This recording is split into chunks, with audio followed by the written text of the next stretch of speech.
Bueno, buenas tardes, compañeras, compañeros, a los que están online también.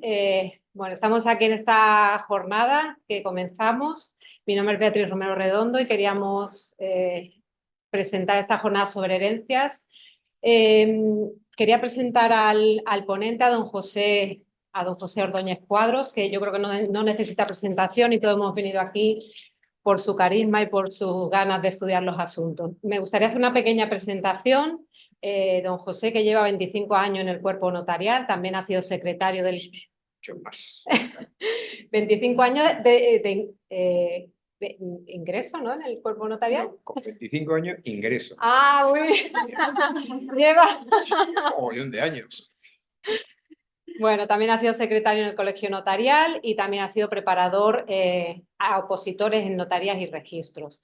También tiene una dilatada actividad docente, ha sido profesor de Derecho Civil en la Universidad de Cantabria y en la Complutense de Madrid. También durante más de 10 años ha impartido el curso de Derecho Inmobiliario en el Máster de Abogacía en Madrid. Y también durante 13 años ha sido profesor responsable en el Departamento de Derecho Inmobiliario en el Máster de Colegio de Abogados de Madrid y ha publicado numerosas revistas y libros jurídicos. También, bueno, mencionar que ha sido condecorado con la Cruz de Primera Clase de la Orden de San Raimundo de Peñafort. Pero bueno, lo que nos trae aquí es su gran actitud para estudiar los asuntos. Siempre que vamos a notaría nos ayuda muchísimo. Y este tema de las herencias, que bueno, que uno tiene la teoría, pero luego en la práctica siempre surgen muchísimas cuestiones que don José nos va a ayudar a intentar conocer un poquito más. Nos gustaría ver un poco el tema de las legítimas en España, esta limitación que tenemos aquí en España. Y aquí en la zona costera, pues claro, los extranjeros pues también tienen aquí sus propiedades, también necesitamos que hagan aquí su testamentaría y don José también nos va a ayudar con este asunto. Vamos a tener 1 hora y media de ponencia. Vamos a intentar que don José ponga toda su teoría y cuestiones que pueda plantear y haremos las preguntas al final para no interrumpir su ponencia. Y al final podemos hacer las preguntas tanto aquí como online que necesiten. Pues don José. Bueno, y yo es que, claro, miro y os conozco a todos. Esto no puedo llamarle ni conferencia, ni, no sé, le llamo charla de amiguetes o lo que queráis. No tiene otro carácter. Yo sí que me gustaría, lo decía Beatriz, a mí me gusta la conversación y las preguntas, pero es que como la primera que digan me preguntéis ya no avanzamos. O sea, prefiero hacer un planteamiento general de la cuestión sin permitir que luego me preguntéis todo lo que queráis, ¿no? Como me dice, habla de herencias. Habla de herencias. Bueno, en serio, tengo que ponerme un mínimo orden, aunque me desvíe del esquema, ¿no? Entonces yo digo, bueno, vamos a empezar por el caso de la sucesión intestada, cuando resulta que se nos ha muerto un señor aquí en Marbella, y iré intercalando referencia a la sucesión testamentaria, pero voy a empezar por la sucesión intestada porque por algún lado tengo que empezar.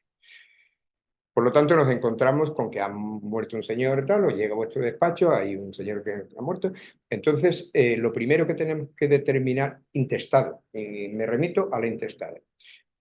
Ya nos da un certificado de última voluntad de que no ha hecho testamento, lo primero que tenemos que decir es ¿a dónde acudo yo para la declaración de heredero de este señor? O sea, el tema de competencia para dictar resoluciones a propósito de esa herencia.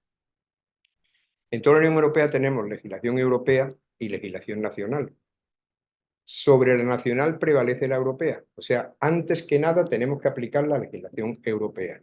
En materia sucesoria, la legislación europea está constituida por el Reglamento Sucesorio Europeo. Y a él tenemos que acudir para determinar la competencia, para determinar a qué Estado corresponde determinar los herederos. Luego ya, una vez determinado a qué Estado, acudiremos a la legislación interna de ese Estado para ver qué normas competenciales da. Pero, por tanto, la primera norma que tenemos que acudir es al artículo 4 del Reglamento Sucesorio Europeo, que nos dice, para dictar resoluciones en materia de sucesión y tal, serán competentes los tribunales del Estado miembro en que el causante tenía su residencia habitual al tiempo del fallecimiento. Punto. Me interesa precisar 3 puntos. Primero, los tribunales.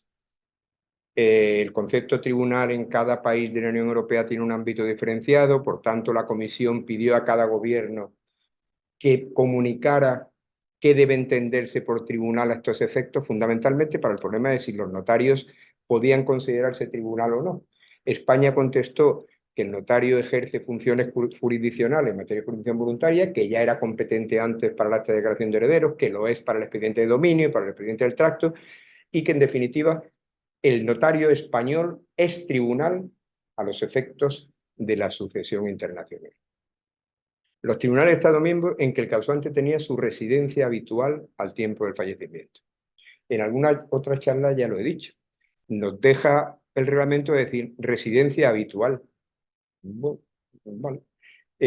La legislación interna es mucho más precisa en todos esos casos. Cada vez que la legislación interna basa una decisión en un periodo de tiempo, nos lo precisa.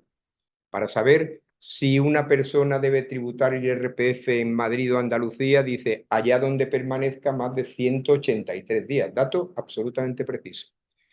Para determinar a qué comunidad autónoma corresponde percibir el impuesto de sucesiones, nos da otro dato absolutamente preciso. Aquella comunidad autónoma en que el causante residió más tiempo de los últimos 5 años. O sea, donde estuvo 2 años y medio. Este plazo de temporada lo imagináis. Esto es para evitar lo que se llama el turismo fiscal.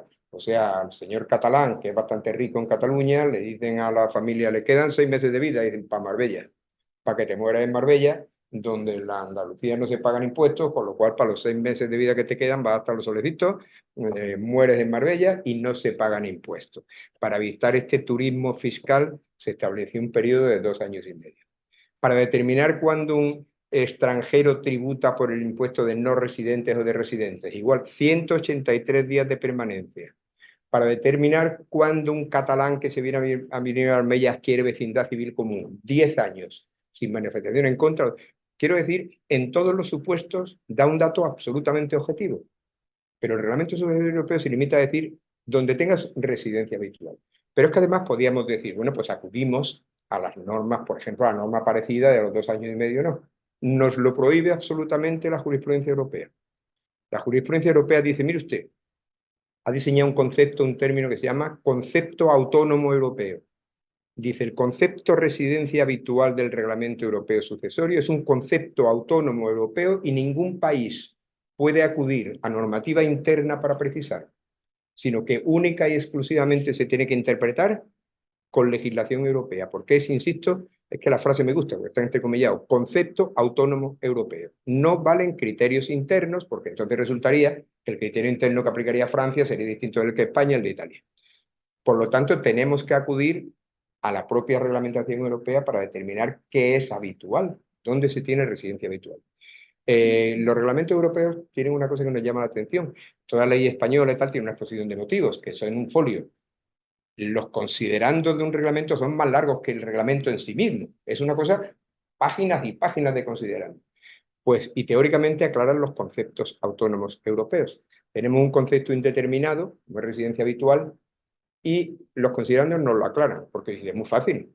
Se tiene residencia habitual en aquel país con el que se mantiene un vínculo estrecho y estable. Perfecto. Me cambia un concepto indeterminado por 2. Entonces, vale, es muy fácil, como yo digo, recordar, porque como estrecho y estable empiezan los dos por EST, yo me acuerdo siempre, estrecho y estable. Pero claro, vamos a buscarnos la vida.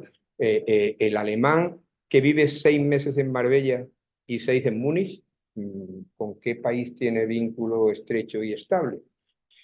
El francés que su empresa multinacional ha montado una dirección general en Málaga y lo han hecho director general y viene los lunes en avión, se vuelve los jueves por la noche, pero su familia está allí, sus niños están en el colegio allí, más tiempo está aquí.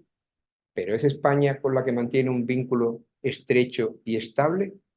El alemán, que hay muchos en Canarias, que como son asmáticos viven en Canarias todo el tiempo, pero viven en urbanidades que son de alemanes enteros, que lo que ve el tío en la televisión alemana, se compra el periódico alemán, en el Bayern Madrid, Real Madrid que caiga en el Bayern, y si sale a cenar pide salchicha porque dice que el jamón ibérico sabe raro. ¿Qué integración tiene en España? O sea, realmente, ¿qué criterio? El que viene a Marbella, el sueco que viene a Marbella, decide que él quiere venirse a Marbella, se empadrona en Marbella, se da de alta a la agencia tributaria de Marbella, matricula a los niños en el ALOA y a los 3 días lo atropella un camión. Pues mire usted, ya había expresado su voluntad de mantener un vínculo con España, pero a los 48 años y aquí hasta 3 días, consideramos que realmente tenía residencia habitual en Marbella, con la consecuencia de que me declaro competente. Estamos partiendo siempre de que este señor no ha hecho testamento, hay que declarar sus herederos. Me declaro competente, ¿o no? Con la consecuencia no solamente de que yo os voy a tramitar el acta de declaración de herederos, sino si me declaro competente porque considero que el alemán o el sueco al que atropelló el camión tenía residencia habitual en España, voy a determinar su herencia con arreglo a la ley española, no con arreglo a la ley alemana o sueca. O sea, con la arreglo a la ley alemana, por ejemplo, la mujer tiene derecho a la mitad de la herencia. Con el arreglo a la ley española, el usufructo del tercio. Alguien va a salir perjudicado, diga yo lo que diga. Muy probablemente alguien impugnará mi calificación como residencia habitual y por tanto mi propia competencia. Pero es lo que tengo. Al final tengo que decidir yo si me considero o no competente, yo con las pruebas que me aportéis. Habrán testigos que digan, pero este señor estaba todo el tiempo aquí, irá el Caddy Master este de Aloha y dirá, jugaba todos los días al gol este señor, y luego jugaba al mus por la tarde. Pero al final, ese concepto residencia habitual, entendida como residencia habitual, como aquel estado con el que se mantiene un vínculo estrecho y estable.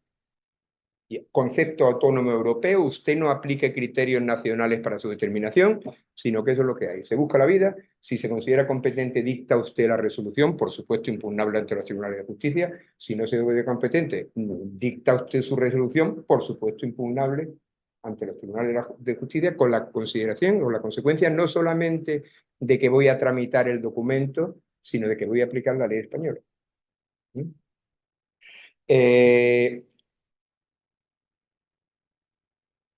Vuelvo a la redacción del artículo 4 y digo, los tribunales del Estado miembro, el que el causante tenía su residencia al tiempo de su fallecimiento. Digo ahora lo de Estado miembro, y os lo digo por el que en el caso tan frecuente de los británicos no puedo aplicar el artículo 4, porque resulta de los británicos, de los marroquíes o de los argentinos, porque me resultaría que la residencia habitual me remite a los tribunales de un Estado que no es miembro.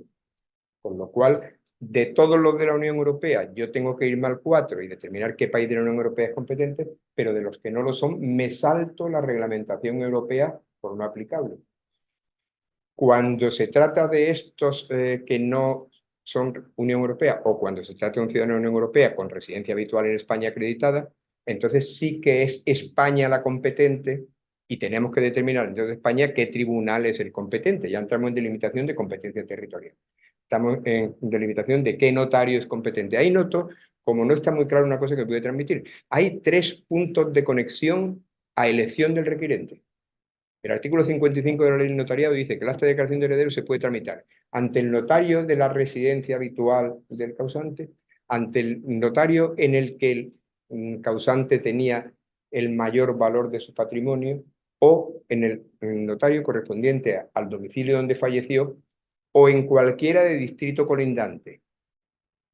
O sea, a mí me podéis traer el que vivía en Estepona, el que vivía en Mija, el que vivía en Fuengirola y hasta el que vivía en Málaga, porque resulta que yo no lo sé, pero el Distrito Nacional de Málaga, por arriba, por Ojén, tocan con Coín, no sé qué. Total, que en la lista de colegios de distritos colindantes, Marbella está. Por lo tanto, ya os digo, elegís un notario de residencia habitual, mayor valor de patrimonio o domicilio último o lugar de fallecimiento o notario colindante y le lleváis el se tramita. En cuanto a la tramitación, bueno, sabéis que hay que esperar 20 días, tal, esos 20 días que yo, por explicarlo, que todo el mundo lo entiende, bueno, por si alguien presenta alegaciones. La teoría es que nosotros, a nivel interno, el colegio no quiere que de los 3 hijos, uno se vaya a tramitarlo al notario Hinojosa, otro se vaya. Entonces nosotros lo que hacemos es comunicar al colegio que estamos iniciando este acta y el colegio nos dice, párese usted porque ya se está tramitando en otro lado o porque ya se tramitó en otro sitio. Esa es la finalidad de los 20 días. Sí que es cierto, y ahí he notado hasta diferencias en la práctica de las distintas notarías. Yo, cuando me requieren todos los hijos, se acabó el problema. Pero cuando me requiere solo uno y me dice que hay otros 2 hijos y tal, yo les notifico. Me parece que es un trámite esencial en todo procedimiento administrativo, el trámite de audiencia, que yo no me puedo saltar el trámite de audiencia, porque puede llegar un hijo y decir, oye, no, nosotros digamos que mi padre tenía otro hijo extramatrimonial, de tal, y además es que el artículo 56 del reglamento lo dice. El notario hará todas las gestiones precisas para asegurar el conocimiento por todos los interesados de la tramitación que está llevando a cabo. Y más de alguno de vosotros me habéis dicho, pues en tal notaría no le notifican. Pero es que no es ya porque lo diga el 56, es que en todo procedimiento administrativo el trámite esencial de defensa del ciudadano es el trámite de audiencia, para que pueda intervenir en algo tan fundamental como estamos declarando los herederos de mi padre. Entonces, que ni se entere de que uno ha venido por la buena y ha hecho ante mí esto y lo he hecho yo, se lo he dado y los otros ni lo saben siquiera. No tiene ningún sentido. Yo, insisto, siempre lo hago, pero más de uno de vosotros me han dicho, pues en tal notaría no lo hacen y terminan antes. No lo hacen y terminan antes, pero para mí no tiene ningún sentido que no lo hagan. Ya sabemos que el alemán difunto era residencia habitual en España porque mantenía un vínculo estrecho y estable. Ya sabemos que además, como vivía en Marbella, o sea, que es por tanto competente los tribunales del Estado español, que en concepto tribunal alcanza el notariado y que como residía en San Pedro, pues yo soy competente. Me lo lleváis y me podéis pedir dos títulos diferentes, el de toda la vida, acta de declaración de herederos por notoriedad, o el nuevo del reglamento, certificado sucesorio europeo.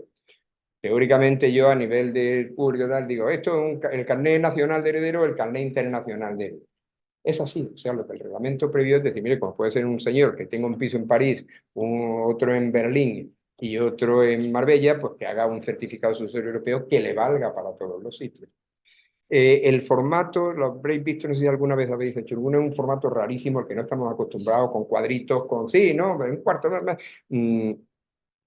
La ventaja supuesta es que no hacía falta traducción, que nunca es así, porque al final hay siempre un apartado que determínese la participación, tiene derecho, y si viene en flamenco, ni una palabra, con lo cual al final hay que traducir trozos, Y la segunda ventaja era que no hace falta apostilla.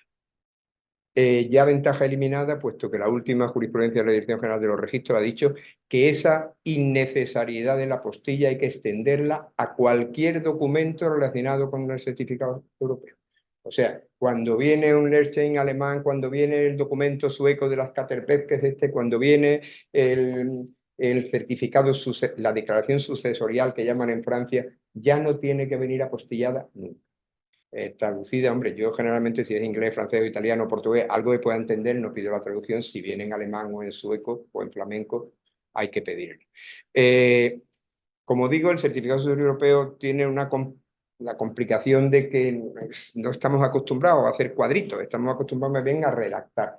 Pero quiero que quede claro una cosa, aunque un señor tenga un piso en Marbella, otro en Bonn y otro en París, el artículo 62 del Reglamento Sucesorio Europeo, que es el que crea el certificado, el punto segundo dice, el certificado no será obligatorio ni sustituirá a ninguno de los documentos internos concebidos en cada estado para dicha finalidad. O sea, es que no hay, da igual, es que me da igual. Para mí es mucho más fácil hacer una acta de declaración de herederos y como mucho que lo tengan que traducir o ya no apostillar, porque insisto que todo documento relacionado con la asociación internacional no necesita apostilla, que lo lleven, que no el certificado sucesorio europeo, que todos lo miramos a ver cómo se lee aquello.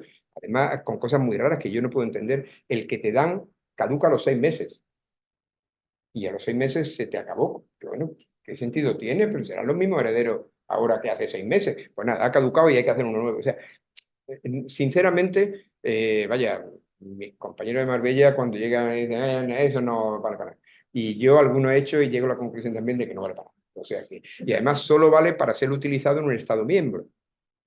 Hace poco me lo pidieron para Suiza y dije, no te lo puedo dar, porque es para ser utilizado en Estados Unidos. Y al final me dijo, pues, pon para Alemania y yo luego lo voy a llevar a Suiza que lo van a querer, porque el banco pide un certificado sucesorio europeo. Mire usted que no, que no será obligatorio, no puede ser exigido. Ninguna autoridad europea puede exigirlo porque no es obligatorio, lo pone el propio reglamento. Es solamente por mayor comodidad del cliente que tiene bienes repartidos en distintos sitios, pero que insisto, que el documento nacional le vale igual. Por lo tanto, no es necesario. Certificado sucesorio europeo que crea el reglamento sucesorio europeo. Sí que creo que debo daros 4 líneas diferenciadas, 4 líneas fundamentales sobre el reglamento. El reglamento, como sabéis, entró en vigor el 17 de agosto de 2015, cambia totalmente. Toda la reglamentación europea que va a determinar competencias se quiere olvidar del concepto nacionalidad. Dice, todos somos europeos, da igual, que más da que uno sea de Albacete, y valora mucho más la vinculación real con un determinado Estado. O sea, tiende toda a sustituir nacionalidad por residencia habitual. Eso es lo que hace el reglamento. Hasta todas las personas que fallecieron antes del 17 de agosto de 2015, su sucesión se rige por su ley nacional, artículo 9 del Código Civil, y los que fallecen a continuación por la ley de su residencia habitual, sea la que sea. Por tanto, el reglamento, a veces podemos pensar que el reglamento ha regulado las herencias, ha regulado qué legítima tiene el cónyuge, qué participación tienen los hijos, ni una sola palabra. Ni una sola palabra. El reglamento no determina normas sustantivas hereditarias. Se limita exclusivamente a determinar qué legislación es la competente para dos cosas: para hacer la tramitación de la documentación y para aplicarle su ley. Como os digo, cambia el punto de conexión nacionalidad por el punto de conexión residencia habitual y da un pequeño margen a la autonomía de la voluntad, porque dice, no obstante, toda persona puede elegir en el testamento su propia ley nacional, por lo cual establece el criterio fundamental, residencia habitual, y nos da la posibilidad de que en testamento se pueda una persona elegir su ley nacional. Lo hacen siempre y yo no sé por qué se mete ya como cláusula de estilo y a mí no me gusta. Porque yo a veces le digo a un señor, pero vamos, usted es alemán, ¿usted dónde tiene sus bienes? Yo todos en España. ¿Por qué se va a coger usted a su ley nacional? No tiene ningún sentido, acójase a la ley española, que es donde vamos a tramitar su herencia, ¿no? Pero sí que se tiene cierta tendencia a mi ley nacional, sobre todo por lo que antes decía Beatriz, por el sistema tan riguroso de legítimas que tenemos en España, el más riguroso para mí, juntamente con Italia. Por lo tanto, el reglamento establece qué Estado es el competente para regular la sucesión, pero no establece normas materiales sucesorias. Entiende que la sucesión es una cosa muy incardinada en la tradición jurídica de cada persona, en la organización social y económica, y por tanto que cada país la tiene. Con lo cual, ahora mismo en la Unión Europea hay sistemas sucesorios absolutamente dispares. Tenemos desde el que conceptúa como España, prácticamente casi solo, el testamento como un acto personalísimo, que solo puede hacer cada uno el suyo, que no puede tal, a países donde la sucesión contractual y el testamento mancomunado es lo más frecuente. En Alemania el testamento mancomunado es frecuentísimo. En Francia el contrato sucesorio es frecuentísimo, en el cual los cónyuges se nombran herederos por contrato el uno al otro. Digo por contrato porque no es como aquí que revoca cada uno suyo. No, no, no. Por contrato, y por tanto eso ya está pactado. La sucesión contractual es cada vez más frecuente. En España seguimos con el concepto de testamento personalísimo, cada uno en el suyo y se acaba.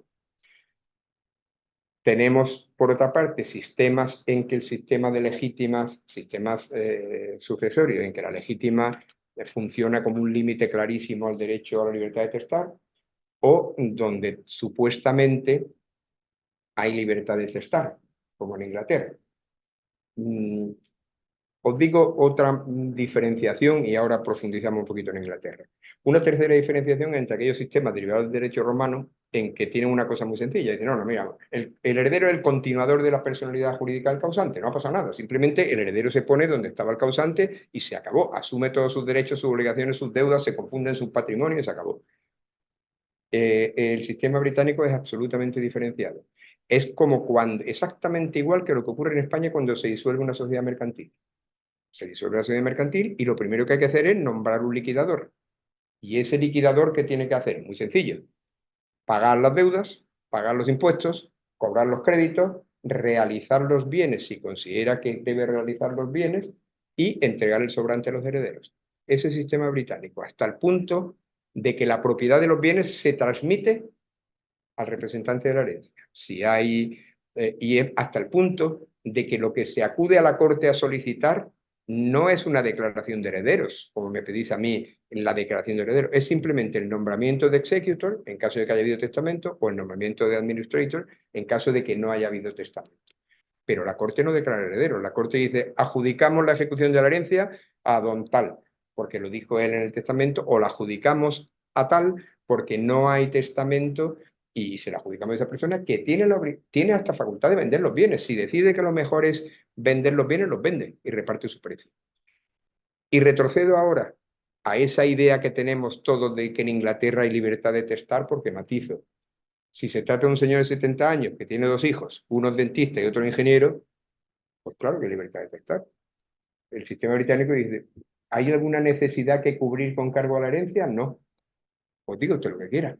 Ahora bien, si se trata de un señor que tiene 38 años y 2 niños pequeños, de libertad de testar, nada, dirá en el testamento lo que quiera.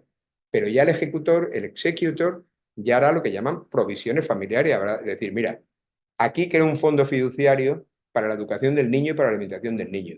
Aquí creo un fondo fiduciario para lo que sea. Y además, fijaos, mucho más razonable el sistema británico. En una sentencia que he visto hace poco, en España, como sabéis, son herederos los hijos, son legitimarios los hijos, pero si hay hijos, no lo son los padres. Bueno, pues en la que os cuento británica, el señor estaba casado, tenía hijos, los hijos no tenían ninguna necesidad, dentista, ingeniero, como os digo, pero el padre está con Alzheimer. Entonces, el ejecutor lo que ha hecho es crear un fondo fiduciario para el padre, que es el que tenía la necesidad con cargo a la herencia. En España jamás hubiera ocurrido. Porque habiendo hijos, con independencia de que los hijos sean supermillonetti y el pobre padre esté en una residencia que no pueda pagar, los padres no tienen derecho a nada. Es una predeterminación de afectos, de porcentajes, de tal, que es rigurosamente absurda. Alguna vez yo dije, los privilegios de los unos se anteponen a las necesidades de los otros. Y es así. ¿Por qué hay que poner a los hijos en todo caso por delante de ellos? Y ya cuantificar los porcentajes de cariño, como yo digo, no tiene ningún sentido.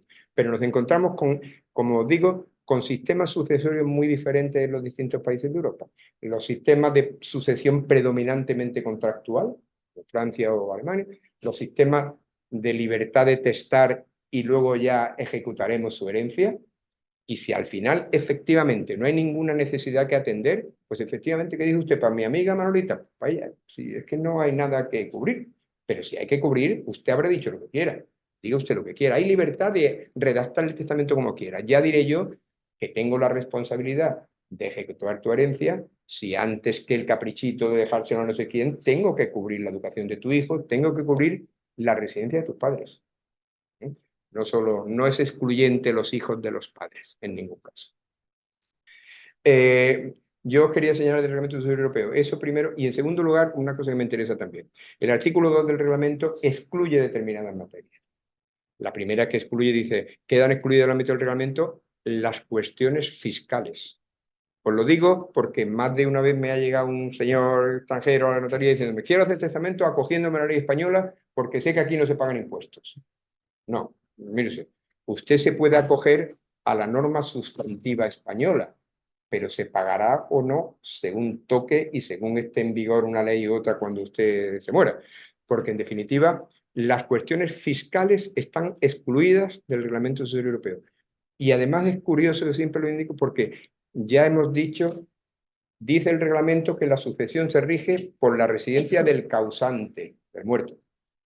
La fiscalidad internacional se rige por la residencia del vivo, del heredero, porque por obligación personal tributa cada uno en su sitio. Un alemán residente en España, yo diré que los herederos son sus hijos, pero como uno vive en Francia, otro en Italia y otro en Alemania, uno tributará conforme a la ley italiana, otro conforme a la ley alemana, se fracciona. O sea, el principio que el reglamento establece de unidad legislativa no lo aplicamos a la unidad fiscal. Lógicamente sabéis que eso es compatible con lo que se llama tributación por obligación real. Por los bienes que están en España se tributan aquí y luego, al declarar la obligación personal, se descuenta lo que he pagado aquí. Por tanto, aquí no se paga nada, pero eso no quiere decir que usted no vaya a pagar nada por la herencia. Usted tendrá que declarar en su país y tendrá que descontar, en su caso, cero. Por lo cual, su fiscalidad se regula por la fiscalidad del heredero. Y sorprendentemente, cuando hablamos de la determinación de la fiscalidad en el ámbito de España, es justo al revés. Si un señor se muere siendo residente en Marbella durante más de 2 años y medio y tiene un hijo en Cataluña, otro en Galicia, otro en Madrid, todos tributan por Andalucía. Al contrario de lo que ocurre en la tributación internacional, porque a nivel de comunidad autónoma española, el artículo 32 de la LOFCA, de la Ley Orgánica de Financiación de las Comunidades Autónomas, establece que el tributo corresponde íntegramente a la comunidad autónoma en que tenía su residencia habitual al tiempo de fallecer, con independencia de dónde tengan. con la prevención que os digo de que lleve 2 años y medio para no traerse a la abuelete que le han dicho que en 6 meses la palma. Entonces, como digo, hay un criterio para la aplicación sustantiva de la ley sucesoria, otro criterio para la fiscalidad internacional y otro muy distinto para la fiscalidad interna. No se aplica a la fiscalidad, no se aplica a las cuestiones relativas a la liquidación del régimen económico matrimonial. Dice, no, esto se rige por otro reglamento.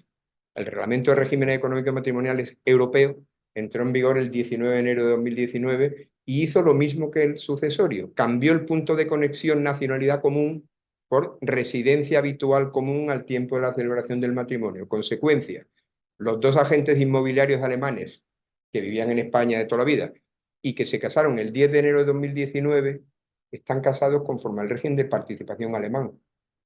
Y si se casaron el 20 de enero del 19, están casados con los reglas del sistema de gananciales, porque su nacionalidad era la misma, pero se cambia el punto de conexión y tal. A mí me asombra que yo cuando pregunto en muchos casos, la mayoría de las veces la gente no sabe en qué sistema está casado. O sea, no sé, pero entonces tengo, ¿pero cuándo os casaste? En tal fecha, ¿tú qué eras? Yo italiano y tú argentino, ¿y dónde os casaste? Intentamos indagar a ver a qué régimen está casado, que tampoco le interesa mucho, bueno, digamos, te pongo usted algo, pero el punto de conexión es totalmente distinto. Y el reglamento me dice, el reglamento sucesorio me dice, esto no se aplica a la liquidación del régimen, con lo cual prácticamente me bloquea en el 100% de los casos. Quiero decir, cuando se ha muerto un español que está en gananciales, lo primero que tengo que hacer es liquidar la sociedad de gananciales. No puedo aplicar, ya me he parado, porque puedo decir quiénes son los herederos, pero no puedo hacer nada más, porque hasta que no esté lo uno, no está lo otro. La interconexión es clarísima, ¿no? Y en tercer lugar, no se aplica, esto es muy importante, dice el reglamento, a la eficacia del registro de la propiedad, a la organización del registro de la propiedad, a la eficacia de lo escrito y a las consecuencias de la no inscripción. No se aplica a la fiscalidad, no se aplica a la liquidación del régimen, no se aplica a la eficacia del registro de propiedad. Y os digo esto porque ha habido 2 sentencias, son las más importantes que hay del Tribunal de Justicia de la Unión Europea, 2 sentencias que valen para que veáis la complejidad del tema. Yo os voy a eliminar todos los trámites intermedios, os voy a dar la solución. La primera es la que se llamó herencia Mankoff. Os la digo resumidamente, una señora alemana, se muere el marido y va al notario y le dice, hágame usted un certificado sucesorio europeo. Y como estábamos casados en participación en ganancias, el artículo 1371 del BGB alemán dice que cuando el régimen de participación en ganancias se liquida por fallecimiento de uno de los cónyuges, la forma de liquidarlo es que se aumenta mi legítima de 1/4 a la mitad. O sea, el 1731 dice, la viuda tiene derecho a la mitad de la herencia, salvo cuando se ha liquidado el régimen de participación en ganancias por fallecimiento de la viuda o el viudo, claro, en cuyo caso se incrementa la cuota. La señora va a pedir el certificado sucesorio europeo y el notario dice, no, yo te digo que tú eres heredera de la 4ª parte, porque la otra 4ª parte es por liquidación del régimen de participación en ganancias y el reglamento sucesorio europeo me lo excluye. Ella recurre, al final el Tribunal de Berlín acude en cuestión prejudicial al Tribunal de Justicia de la Unión Europea de Luxemburgo y el tribunal dice, mire usted, esto es una norma sucesoria, no particional. Se parte incrementando su legítima. Por tanto, una norma sucesoria, usted aplica el reglamento sucesorio europeo y usted, señor notario, dígale que tiene derecho a la mitad de la herencia, íntegramente por legítima, no la mitad por participación. Se liquida la participación aumentando su legítima. Pero como veis, la proximidad y el contagio régimen sucesorio y régimen europeo es clarísimo. En la segunda, tiene mucha importancia para mí, es la que llamaron sentencia cúbica. Y la sentencia cúbica, la señora Cúbica, polaca, casada con un señor alemán, residiendo en Berlín, tiene algo en propiedad en Polonia, tiene propiedad en Berlín. El sistema alemán de transmisión de la propiedad, sabéis todos que es totalmente diferente al español, al sistema latino-romano. El sistema latino-romano, la propiedad se transmite por la entrega de la cosa, la escritura equivale a la entrega, por tanto la firma de la escritura supone la transmisión de la propiedad y la inscripción en el registro es meramente declarativa. Es voluntaria y declarativa. El sistema alemán es germanista, el sistema alemán, la escritura, la plasmación de un acuerdo real, pero lo que transmite la propiedad, la inscripción en el registro de la propiedad, que es constitutivo. Ese es un sistema que todos hemos estudiado toda la vida. Bueno, pues esta señora polaca, la consecuencia en el sistema el traspase de esa norma al sistema sucesorio alemán es que cuando en Alemania se establece un legado, el legado siempre lo que se llama un legado obligacional. O sea, yo digo, lego a mi hijo tal el apartamento de Berlín, mi hijo no adquiere nada más que el derecho a reclamar al heredero la entrega del legado para con esa entrega del legado inscrita adquirir la propiedad. Sin embargo, en Polonia cabe lo que se llama el legado vindicatorio, el legado que por el mero hecho de la muerte del testador se transmite la propiedad. La señora Kubica va y hace notario en Alemania y dice, hace testamento ante un notario alemán y dice, primero, escojo como ley reguladora de mi sucesión la ley de mi nacionalidad, o sea, la ley polaca. Y como la ley polaca admite el legado reivindicatorio, le lego a mi esposo el piso que tengo en Berlín con carácter de legado vindicatorio, de forma que a mi propio fallecimiento directamente adquiere la propiedad. Se presenta en el registro, dicen, el notario dice, eso no puede ser. No puede ser porque en Alemania los bienes se adquieren con la inscripción en el registro de la propiedad y el artículo 2 del Reglamento Sucesorio Europeo excluye de la aplicación del reglamento la eficacia del registro de la propiedad, por lo cual yo no puedo poner esto. Y dice ella, sí, pero el 21 dice que todos los aspectos de la sucesión se regulan por la ley elegida por mí. Por lo tanto, la cuestión era la posible existencia de un legado vindicatorio que choca con las normas del registro de la propiedad alemán prevalece como sucesoria o prevalece el sistema de organización del registro de la propiedad sobre la norma sucesoria.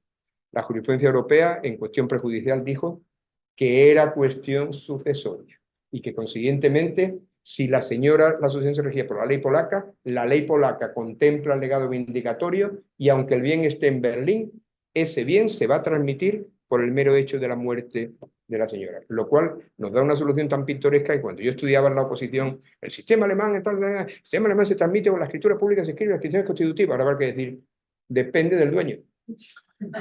Hay veces que sí, como los gallegos, hay veces que sí y hay veces que no. Depende, se transmite por la inscripción si el dueño es alemán o tal, pero si resulta que el dueño es nacional de otro país, escogió su ley nacional, ley que no exige el carácter constitutivo, pues ya aquí se transmite la propiedad según el dueño, con lo cual cosas que parecen tan de orden público como organizar el sistema de seguridad jurídica en base a la transmisión de los derechos, pues ya no lo tenemos claro.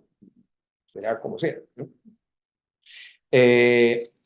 Bueno, básicamente eso os quería yo decir de lo que estábamos diciendo antes. Por lo tanto, yo cuando me declare competente aplico la ley española, a veces es que pasan, hace decíamos, es que pasan cosas que uno, os cuento lo de ahora, lo de hoy en concreto. Señor alemán, pero reside en Benalmádena hace mucho tiempo, hizo un testamento en Benalmádena diciendo, revocamos cualquier... Os lo cuento desde el principio, porque está más complicado. Habían hecho un testamento mancomunado en Alemania, el matrimonio.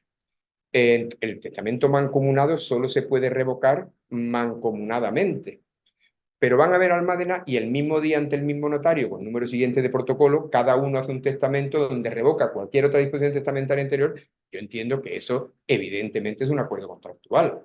No pueden decirme, no, es que tú has revocado. No, a ver, el mismo, uno en 1270 y otro en 1270, lo han revocado. Por tanto, ya está revocado y dicen, revocamos todas las disposiciones testamentarias anteriores, nombramos herederos el uno al otro, tal, y bueno. Posteriormente hacen otro donde dicen, revoco todo el testamento anterior y instituyo herederos de todos mis bienes en España a mi esposo. Y yo digo, vale, ¿y lo que fuera de España? No, y dice además, no, a mi hijo, a mi único hijo real. Y dice, esta disposición es factible conforme al artículo 1302 de la ley alemana, etcétera, etcétera. Y digo, vale, pero el testamento está limitado a los bienes de España. No hay disposición testamentaria ahora para los bienes de fuera de España. Está acreditado que este señor era residente en España, por tanto soy competente yo. Está acreditado que eligió su ley nacional, porque esta determinación de esta disposición factible tal supone lo que la jurisprudencia llama una procesio juris tácita. O sea, no ha dicho expresamente me acojo a mi ley nacional. El testamento fue anterior al 15. Entonces, todos estos testamentos anteriores al 15 que habéis visto con mucha frecuencia que dice, manifiesta y dice que todas estas disposiciones son factibles conforme a su ley nacional, dice la jurisprudencia. Obviamente, estaba acogiéndose a su ley nacional. Pues yo me encuentro ahora con un caso en que siendo yo competente, por razón de residencia habitual, no puedo aplicar la ley española, porque se ha acogido de forma tácita artículo 83.4 del reglamento, que dice que siempre que una disposición pueda suponerse acogida total, hay que entender que, sobre todo en las anteriores a la entrada en vigor del reglamento, pues yo voy a ser competente, pero siendo competente por residencia habitual, no voy a aplicar la ley española, sino que voy a aplicar la ley alemana. Me pasaría igual, todo esto va a traer unos conflictos, me pasaría igual si resulta que un árabe de Arabia Saudí vive aquí, se muere aquí siendo residencia habitual. En este caso aplicaría la ley española. Pero claro, yo diría, y como tiene 4 hijos, 2 hijos y 2 hijas, todo igual. Y alguien, que serían los hijos, se irá allá y ante un tribunal obtendrá otra declaración de heredero donde dirá los 4, pero los varones el doble que las mujeres. Y ahí ya tendremos el conflicto. Ahí yo estoy contando del caso de que yo declare heredero. Es más frecuente el caso contrario que se tiene con muchos, donde me llegan los hijos y tal, con la declaración de herederos hecha allí, hecha por Alá y no sé qué, tal, donde deja dicho, son herederos sus hijos y tal, los varones el doble que las mujeres. Y me piden que yo haga la escritura. Naturalmente yo le digo, mire usted, lo siento mucho, pero eso es inaplicable en España porque hay una excepción, que es la excepción de orden público. El orden público está constituido por todos los valores constitucionales. El artículo 14 proclama el principio de igualdad, a virtud del cual no puede haber ninguna discriminación y, por tanto, yo no puedo aplicar, como autoridad española, ninguna ley que vaya contra el principio de autoridad. Por lo cual, yo no puedo hacer, y si ustedes quieren, yo lo adjudico por igual. Algunas veces me han dicho respuestas absolutamente desconcertantes, porque me ha dicho, usted no entiende. Si hago eso, yo no es que esté contradiciendo la ley, yo estoy pecando, y yo no quiero pecar. Claro, es esta mezcolanza entre la Sharia como ley religiosa que impera en la vida civil. Pero yo digo, mire usted, pues usted ya verá, pero yo el que no quiero pecar soy yo. Usted haga lo que quiera. Entonces, al final hay una solución que al final yo digo, mire, si quiere usted, pues una cosa, lo adjudico como ustedes me dicen y en la escritura ustedes me manifiestan que esta adjudicación no rompe en ningún caso el principio de igualdad, puesto que en los bienes existentes en Arabia Saudí van a efectuar el reparto de forma que al final quede repartido por igual. Porque de verdad que os digo que a mí me parece, vale, me gusta nada, ¿eh? Así, no, pero quiero decir, comprendo, yo no puedo entenderlo porque mi mentalidad es la que es y la vuestra, pero de alguna forma quiero intentar ponerme un poquito en el lugar de ellos que de verdad es que me dicen, mire usted, es que yo no quiero firmar esto porque no voy a ir al paraíso y esas cosas. Entonces, eso también hay que respetarlo, no sé hasta qué punto hay que respetarlo, pero bueno, pero me parece que es una cuestión más interna que otra cosa. Bueno, ya soy competente, tal, vale, ya vamos a hacer lo que vamos a hacer y tal. Y por centrarme otra vez, voy a empezar con que el muerto se llama Manolo Pérez Pérez de San Pedro, está casado con María López López, o sea, elementos nacionales puros. No ha salido al extranjero, más el viaje de novio que fue a Tánger y vomitó en el barco y ya no ha vuelto a salir. Con lo cual, elementos nacionales puros. Yo entonces tenéis el orden sucesorio, tal. Primero, heredan los hijos, vamos a ver distintos supuestos. Solo tiene hijos, heredan los hijos por parte igual. Dudas que he visto en la práctica. El tema de la renuncia. Las consecuencias de la renuncia. Muchas veces me llegan un señor y me dice, mire usted, somos 3 hermanos, vamos a declarar, somos los 3, tal, pero 2 queremos renunciar porque queremos que solo herede uno. Muy bien. La renuncia produce el acrecimiento y por tanto efectivamente hereda uno y además no tiene consecuencias fiscales. La consecuencia fiscal es que tributa al beneficiario, que en lugar de tributar por 100 va a tributar por 300, pero como en definitiva hasta 1.000.000 no se tributa, etcétera, no tiene consecuencias fiscales. El problema es cuando me vienen los 3 y me dicen, mire usted, es que somos los 3 hijos, pero mi padre estaba metido en la empresa, no sabemos si avaló, vamos a renunciar los 3 porque no queremos líos. Consecuencia de la renuncia de todos los hijos, que pasan a ser herederos los nietos. O sea que les digo, ¿tienen ustedes niños? Sí. ¿Cuántos años tienen? 7. Pues para allá el problema. ¿Qué hacemos ahora? Porque además ya no van a poder renunciar en nombre de ellos. Ya van a tener que pedir autorización judicial para la renuncia. Con lo cual, a veces, con esa renuncia, simplemente desplazamos el problema, que si fuera a los hermanos del muerto nos da igual, pero es que es a nuestros propios hijos, que generalmente son menores de edad, porque son los nietos del difunto. Y entonces nos encontramos con un problema mucho más grave. Bueno, mucho más grave. tampoco que sea grave, pero tenemos que iniciar un procedimiento de autorización judicial para que nos permita renunciar. Si no, no lo es así. En la renuncia yo también os tengo que poner de relieve algunos aspectos fiscales peligrosos, porque no suele saltar el chip y hay que activarlo. Os cuento un caso que tuve yo en la Notaría de Madrid, donde me llegan para practicar una herencia, tal y cual, y entonces veo yo a partir de un testamento, bueno, básicamente era un señor que vivía en la calle Serrano, tenía un piso de 1,5 millones de euros, ¿verdad?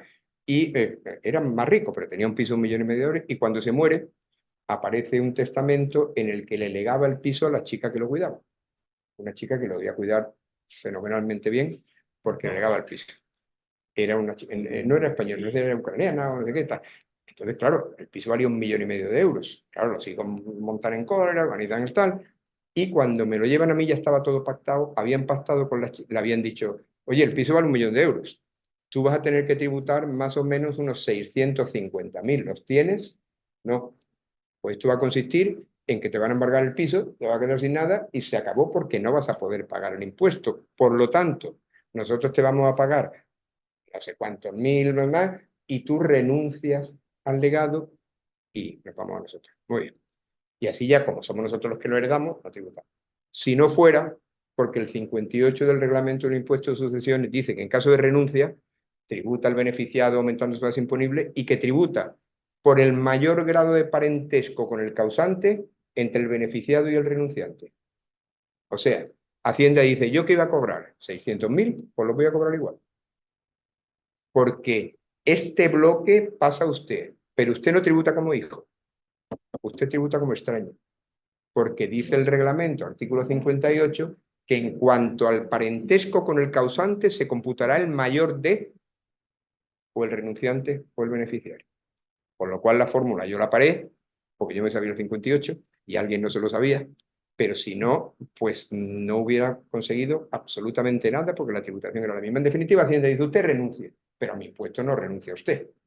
Y si yo iba a cobrar esto, yo lo voy a cobrar igual. Cuando es entre hijos y tal, yo no iba a cobrar de ninguna forma. ¿Qué más me da que me pague tú que tú si ninguno va a pagar? Pero es así. Segunda renuncia que hay que tenerla activada porque ya la he parado varias veces. Cuando, por ejemplo, una herencia había 2 hijos y uno renuncia, ya sabemos que en el impuesto de sucesiones tributa el otro por el mayor valor, por el impuesto de sucesiones. Pero cuando el impuesto de sucesiones está prescrito, ya no hay impuesto de sucesiones. Y el propio artículo 58 dice, la renuncia a la herencia prescrita tributa como donación. O sea, en esos 2 hijos que el padre se murió en 2015, no han hecho nada y le dice, oye, renuncio yo para que te lo quedes tú. Donación entre hermanos, que no está acogida a las reducciones del 99. Por tanto, yo os activo el chip de donación cuando el beneficiado no tiene el mismo grado de parentesco con el causante que el renunciante, o donación a la herencia prescrita, que ahí las consecuencias fiscales son brutales. Antes se utilizaba mucho, la renuncia se utilizaba mucho fiscalmente, cuando, recordáis, por ejemplo, cuando en Andalucía se tributaba siempre que no pasara de 300.000 euros. ¿Vale? Pues mi padre me había nombrado heredero, o yo era heredero intestado, iba a heredar 1 millón de euros, yo tenía 4 hijos y decía, muy sencillo, renuncio y heredan mis hijos y ninguno de ellos llega a los 400.000. Por tanto, como yo iba a tributar por 700.000 al 20 y tantos por ciento, 200.000, la tributación es cero. Y eso sí que era perfectamente lícito. Yo no tengo por qué aceptar la herencia. Yo renuncio a la herencia, heredan mis hijos, ya diversifico la herencia y ya cada uno de los beneficiados no llega al mínimo exento, que todavía se puede hacer en las comunidades autónomas en que no hay... La fiscalidad mejor de España ahora mismo es la andaluza, mejor que la de Madrid, porque en la andaluza tenemos el primer millón exento y en Madrid no, en Madrid desde el primer momento del 99%. Pero la renuncia se utilizaba también por razones fiscales para diversificar el impuesto cuando había un mínimo exento. La renuncia y la aceptación y tal, como sabéis, son irrevocables, son puras e irrevocables. Hay una jurisprudencia que a mí me gusta mucho, solo hay una sentencia por el Supremo. El problema es cuando han aceptado y de pronto aparece que el padre había dado un aval de 18 millones de euros que no se ha pagado y que van contra ellos. Un letrado muy bien, un despacho, está muy bien planteada la demanda, dijo, mire, yo sé que la aceptación es irrevocable, no quiero revocar la aceptación, quiero anularla por vicio de consentimiento. Porque los vicios de consentimiento que todos sabemos son error, dolo, violencia e intimidación. Yo acepté por error. Yo acepté porque desconocía que había esto, pero naturalmente que no hubiera aceptado de haberlo sabido. Por tanto, no es que yo revoque mi aceptación, que es irrevocable. Es que pido que declare usted la nulidad, puesto que me equivoqué. Tuve error de hecho, de derecho. Hasta el punto, yo en toda escritura de herencia mía que veáis, hay una cláusula que se llama desconocimiento de pasivos. Y digo, hacen constar expresamente que la aceptación de esta herencia se basa en que pese al esfuerzo desarrollado por la eternidad, no han encontrado más pasivos ni reales ni contingentes que los expresados en esta escritura. Para que al menos si mañana aparezca, yo tenga una cierta base, fundamento para decir, mire usted, si es que hasta lo hice constar en la escritura, que hemos preguntado a todos los sitios, ¿qué tal? Sabéis que se puede hasta consultar al CIRBE, que es el registro del Banco de España de riesgos y tal, pero generalmente lo más peligroso son los avales. Porque en una empresa tal, los avales no está tal y me puedo encontrar con que un aval me arruine todo. Y en todo caso, la renuncia, que siempre es por lo que es, vaya que aparezcan tal, yo sigo diciendo, o digo que me resulta asombroso la poca utilización que se hace de lo que se llama la aceptación a beneficio de inventario. Yo creo que desde que estoy en Marbella he hecho 5, pero he hecho 5 nada más. ¿Por qué no? Si lo razonable es decir, es que pues renuncio, vaya que aparezca algo. Oiga, pues si quiere usted, acepte a beneficio de inventario. A lo mejor se va a quedar con 0, pero no va a contaminar su patrimonio propio. Porque, como sabéis, lo que se hace con el patrimonio de inventario, que además yo no entiendo cómo no es un sistema legal. Dentro de España, en Cataluña, por ejemplo, es un sistema legal. En Inglaterra, no es que se acepte a beneficio de inventario, es que solo pillo algo si ya se han pagado los deudores, si no es que no pillo nada. Bueno, la herencia británica a mí, bueno, no quiero desviarme, sigo para lo que iba. No es tan complicado. La aceptación a beneficio de inventario no vale solo con decir, oiga, que acepto beneficio de inventario. No es eso. Usted acepta beneficio de inventario y a continuación me requiere a mí para que yo tramite el acta de inventario. ¿En qué consiste? Muy sencillo. Primero tenemos que determinar todos los activos hereditarios. Vamos a hacer un activo de la... Luego vamos a llamar a los acreedores. Vamos a llamar a los acreedores conocidos, el BBV que tiene una hipoteca, estaba el ayuntamiento que tenía un embargo sobre tal, y vamos a llamar genéricamente a todos aquellos acreedores, aquellas personas tal. Yo publico un anuncio en el BOE, publico en el tablón de anuncios del ayuntamiento y cito a los acreedores acreditados. Entonces se forma un inventario que los bienes que ha dejado son este piso, esta cuenta corriente, tal. Esto queda inmovilizado a disposición de los acreedores, se cita a los acreedores, se hace el inventario y se le entrega lo que hay y se acabó. ¿Que puede aparecer luego uno luego? Pues sí, pero responde con el inventario que se hizo. No se confunden mis patrimonios, nunca respondo yo. Vaya, respondo yo con esos bienes, con los bienes objeto de inventario. Se tarda un mes, 2 meses, vale 500 euros, 600 euros, pero no se utiliza casi nunca. Yo muchas veces les digo, oiga, pero es que cuando a veces digo, nada, cuando saben que es que hay más deudas que tal, ¿para qué? Pero cuando es por si apareciera tal, mire, acepten a beneficio de inventario, vamos a hacer hacemos un inventario hereditario y decimos, con esto respondemos, señores acreedores. Llamo a los acreedores reales, cito genéricamente a los acreedores que pueden ser, y se acabó. Me parece mucho más interesante que lo demás, ¿no? Herederos, habiéndose muerto sin tal, tiene hijos, los herederos son los hijos. Si ahora le doy la vuelta y entonces ya con ese padre que tiene hijos no se ha muerto, sino que está vivo y viene a hacer testamento. Siempre es mejor el vivo que el muerto. ¿Quién era aquel que le preguntaron, si usted tuviera que elegir un personaje de la historia para una cena íntima y para una conversación fluida, un personaje de la historia cualquiera, vivo o muerto, ¿a quién elegiría? Y dijo, al vivo. Pues yo, pues en estos casos también. Yo, puesto, prefiero al vivo. Me llega y me cuenta que tiene hijos y tal. Problemática que se nos está planteando. La más frecuente es la tan novedosa y tan frecuente, lamentablemente, de la desheredación por maltrato psicológico. Esa está súper de moda. Sabéis que las causas de desheredación tasadas por el Código Civil eran muy pocas, injuriado de obra, maltrato de palabra, pero al final sí que ha habido una jurisprudencia del Supremo que dice, mire usted, el maltrato puede ser físico, pero puede ser también maltrato psicológico, que puede encajar en la causa de desheredación. Es maltrato psicológico el desapego afectivo. Aquel hijo que no... Yo el último que tuve al padre le decía, pero bueno, ¿qué ¿En qué vamos a basar esto? ¿Usted por qué me dice que su hijo está? Dice, mire usted, mi hijo no sabe si estoy vivo o estoy muerto. Porque yo en el COVID estuve a punto de morirme y él no ha preguntado si he salido o no. O sea, a lo mejor usted cree, yo le dije, no, él sabe que está vivo porque si no hubiera venido por la herencia, seguro. Aunque usted no sepa que él lo sabe, pero lo sabe. Pero quiero decir, el desapego afectivo, si la legítima está basada, lógicamente, en una relación afectiva, cuando te acreditas que es que no hay ningún apego afectivo, se cae, el sustento de la legítima desaparece. Problema, la carga de la prueba siempre. Yo por eso en los testamentos siempre digo, deshereda a su hijo tal por el maltrato psicológico y le pone el desapego afectivo en que le ha mantenido con él durante los últimos 8 años sin que cumpla meras convenciones sociales como felicitación de Año Nuevo, felicitación de Navidad, sin que se interese por su salud y suelto un rollo y tal. Y luego digo, para el caso de que negada la causa de desheredación por el desheredado, o hubiera un proyecto tal, señala como testigos que pueden acreditar tal, porque yo le digo, vamos, ¿usted esto quién lo sabe? Pues lo sabe mi vecino, dígalo usted, que al menos facilitemos el tema para que luego podamos acudir y tal, ¿no? Un cuento es que me estoy acordando ahora de una señora que llegó queriendo desheredar a su hija por maltrato y tal, estaba yo de notario en Fuenlabrada, y me decía, es que me insulta, y digo, no me insulta, y dice, tengo aquí, me acaba de insultar en el WhatsApp.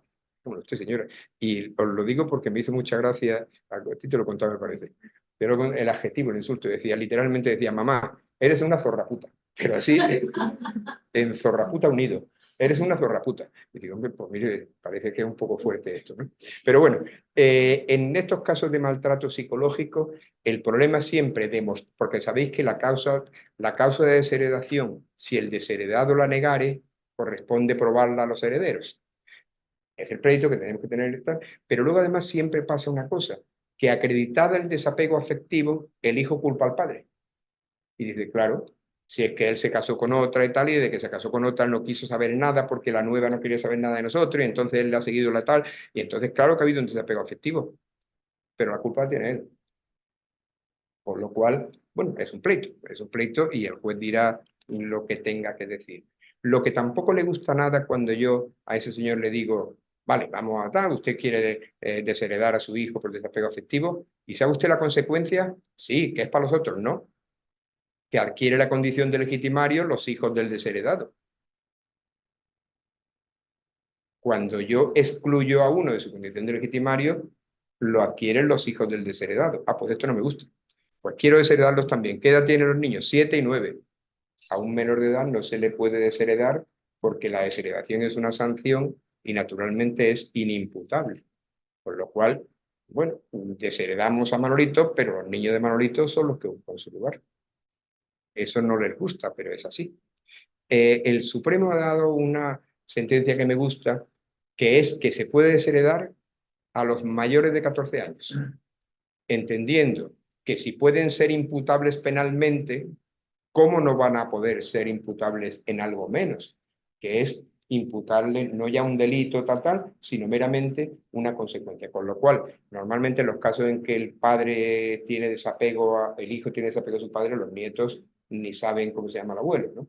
Y eso, pero como en el caso frecuente de desheredo a mi hijo, porque tal, y tenga hijos mayores de edad, los tengo que desheredar también a ellos, porque adquiere su posición tal, y si tienen menores de edad, menores de 14, que no puedo ni desheredarlos. Es que sencillamente se convierten en herederos. Otra cosa que yo le diga, vuelva usted cuando sean mayores, y si el comportamiento es igual, lo vuelve usted a desheredar. Pero ahora no. Además, cuando hablamos de desheredación, eso fíjate, ha sido una solución que he dado recientemente y me ha gustado mucho, a mí mismo. Otra cosa que alguien se aplaudía, un ministro decía, yo me tengo que aplaudir por lo bien que... Pues eso, yo también me tengo que aplaudir. Desheredación entendemos es privar de la legítima, no. Es privar de la condición de heredero forzoso. Y os digo lo siguiente, me llega una señora de Marbella, había toda la vida, con un patrimonio relativamente importante, y me dice, mire usted, solo tengo un hijo, mi hijo tiene una enfermedad, pero tiene una enfermedad clarísima, por supuesto me maltrata, no me llama mamá, me llama por mi nombre, a veces me habla de usted, una cosa, no es que, total, no tiene ninguna relación conmigo y tal, pero además es que tiene un problema, es que todo se lo gasta está obsesionado con las marcas de lujo, entonces él coge 20.000 euros, se va al Corte Inglés y se lo gasta entero y se compra todo. Bueno, me cuento una historia total. Y entonces dice, yo quiero, no tengo más remedio que sea para él, no tengo más que un hijo, pero quiero poner un control dispositivo de forma que no pueda disponer. Nos encontramos, como sabéis, con que la legítima es intangible cuantitativa y cualitativamente. No puedo poner sobre legítima grabando una limitación. ¿Qué es lo que hice? Primero lo desheredé en la cláusula primera. Le privé de su condición de heredero forzoso, por el maltrato, tal. Y segundo, lo nombré heredero voluntario, que es la cláusula segunda. ¿Entiendes? Y ya al heredero voluntario le pongo las limitaciones que me dé la gana. Y ordeno que los bienes que reciba no sean administrados por él, sino que sean por tal que no podrá realizar actos dispositivos algunos sin tal, cosa que se admite respecto al heredero voluntario, no al heredero forzoso. Pero es que yo, por eso digo que el matiz es que no es que pierda la legítima, es que pierde su condición de heredero forzoso. Entonces, eso fue lo que hice en la cláusula primera, privarle de su condición de heredero forzoso por concurrir una cláusula de desheredación, y en la cláusula segunda nombrarlo heredero voluntario y establecer todas las limitaciones dispositivas que la señora quería. Muchas veces los padres, yo les digo, mire, la desheredación es complicada, va a conducir a un pleito, ¿por qué no los desiguala usted? Eso sí que es posible. La desheredación tiene un número, un control y tal. La desigualación no. Hay un tercio de mejora, hay un tercio de libre disposición. Diga usted lo siguiente: lego a mi hijo Manolito la participación que le corresponde al tercio de legítima estricta, pero instituyo heredero a mi hijo Antoñito. De manera que uno de ellos tendrá un sexto y los otros tendrán 5/6. Y además eso es absolutamente inatacable. Eso es así, se acabó. Y tal. Yo además hasta recomiendo un salto más. La legítima, como sabéis, procedente del derecho romano y tal, es lo que se llama pars bonorum. El legitimario tiene una parte de los bienes, es cotitular del patrimonio hereditario, de forma que nada se puede hacer sin contar con él. No se puede partir, porque uno tendrá 5/6 del piso, pero el otro tiene un sexto del piso. La ley, excepcionalmente, el Código Civil permite quitarle su condición de pars bonorum y convertirla en pars valoris. Convertirla legítima, como ocurre en el derecho alemán, por ejemplo, en un mero derecho de crédito sin cotitularidad de los bienes hereditarios. El artículo 841 del Código Civil, que dice que el padre que quiera adjudicar la totalidad de los bienes hereditarios a uno solo de los herederos podrá utilizar esta facultad facultando a los herederos para que paguen en metálico su parte a los demás. El código dice que tiene un año para comunicar esa elección y tiene un año más para pagar.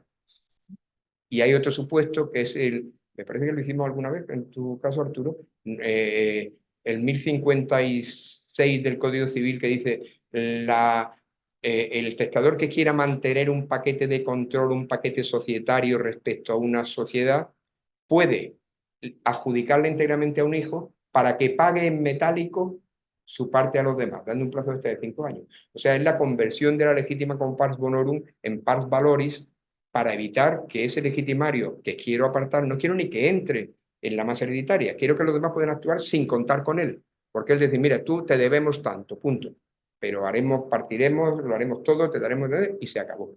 La legítima alemana es esa, ¿eh? La legítima alemana es un derecho de crédito que se ostenta y ni siquiera es obligatorio para, yo puedo decir nombre heredero a mi hijo Antonio y los otros simplemente pueden dirigirse a él para que le paguen su derecho de crédito, pero Antonio hace todo, hace la herencia y lo hace absolutamente todo.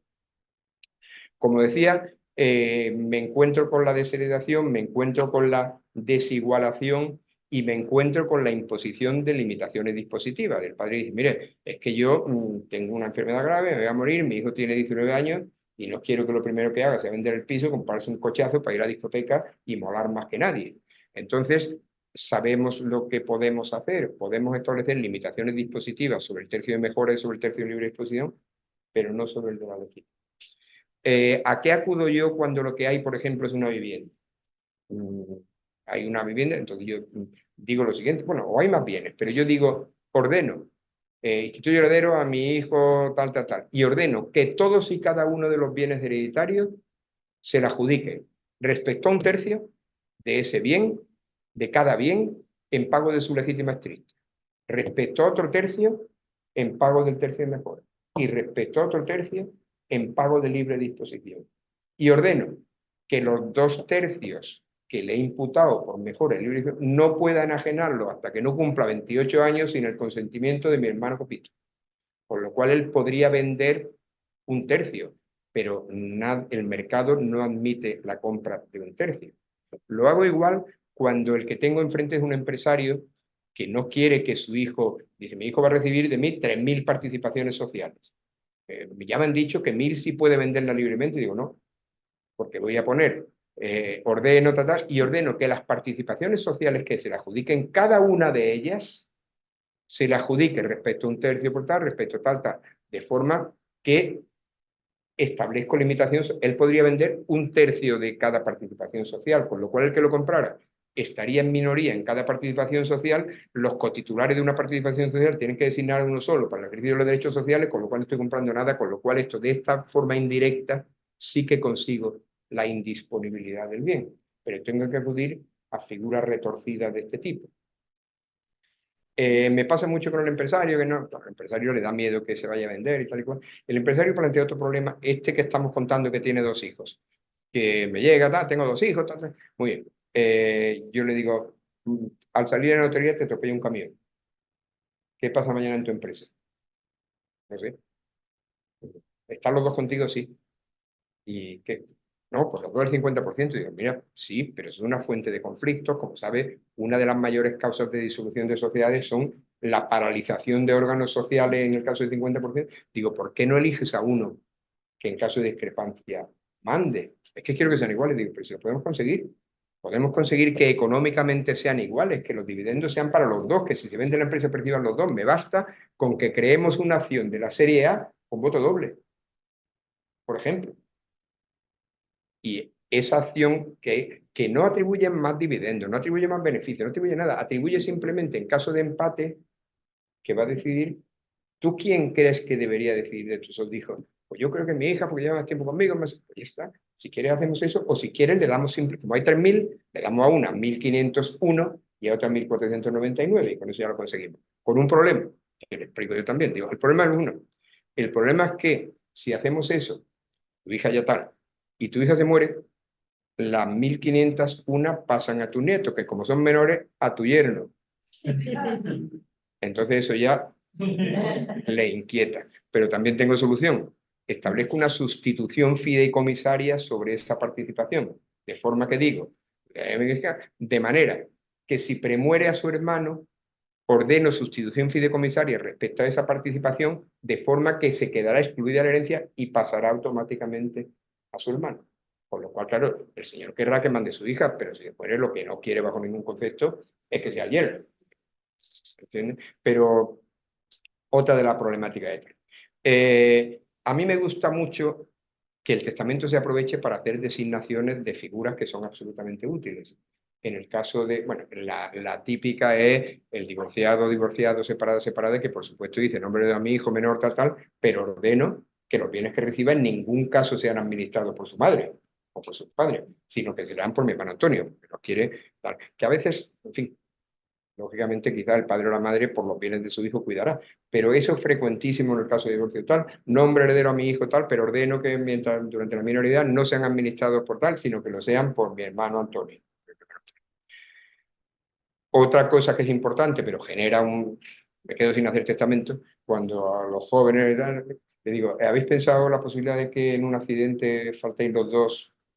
Habrá que nombrar tutor para los niños, que uno tiene 4 años y otro tiene 6. Y si no hay tutor y queda en situación de desapego, de desamparo, la tutoría la ejerce Servicios Sociales de la Junta de Andalucía.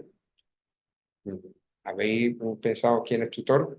Bueno, pues no sé, yo creo que mi madre, entonces la otra como mi madre, pero no sé. Bueno, cuando me dicen mi padre y tu madre, digo, no